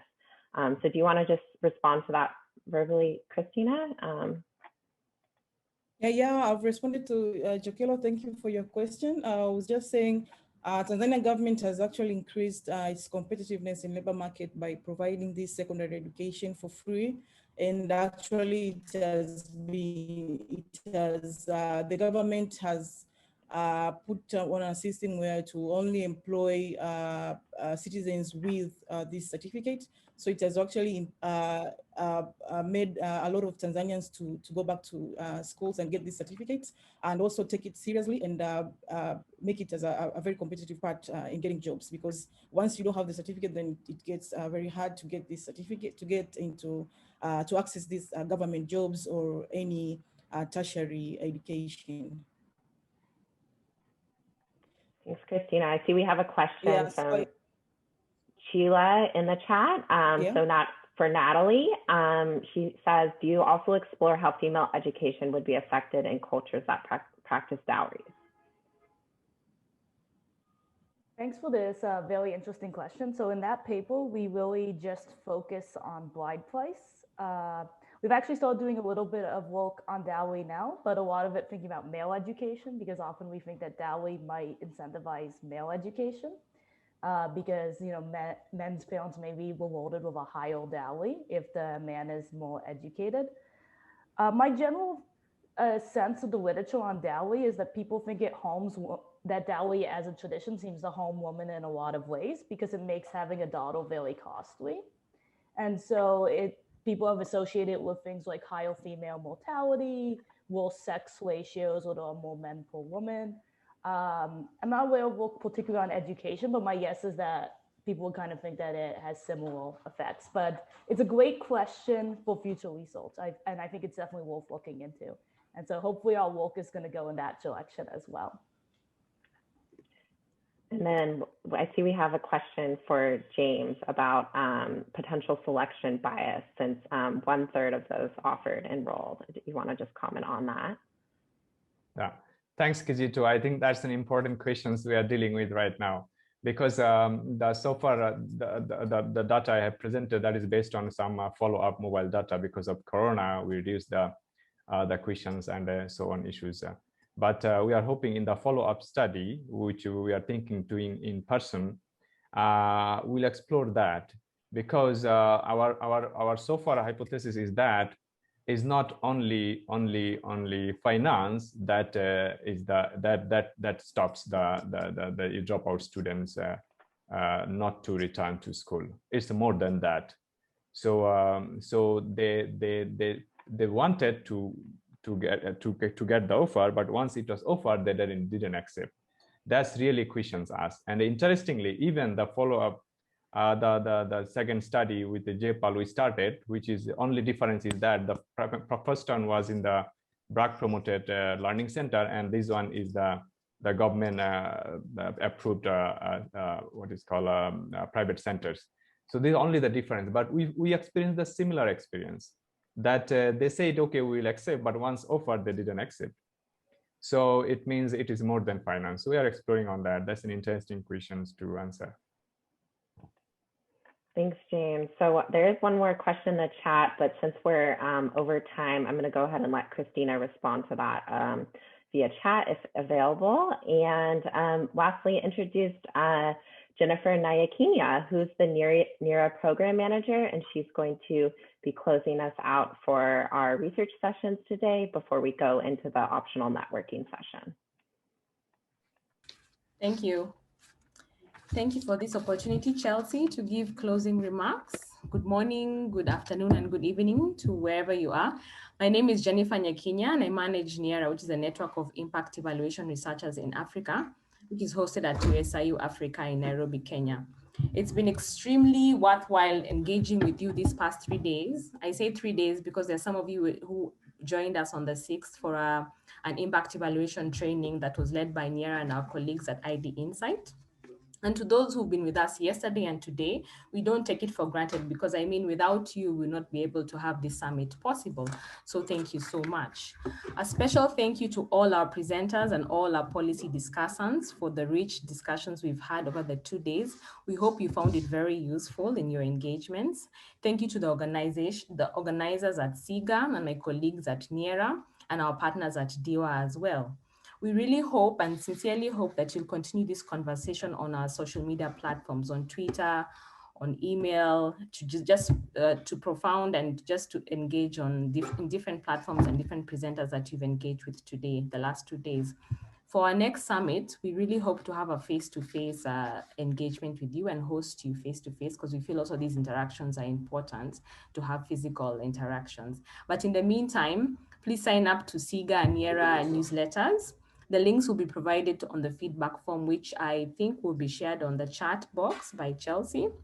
Please take a minute or two to fill that out, because we also want to hear your feedback to inform our next sessions to make it as meaningful as possible for you and for us as well as organizers. Lastly, for RSVPs to the networking session that will happen after this, please stay on and I will invite Maya to give directions on this.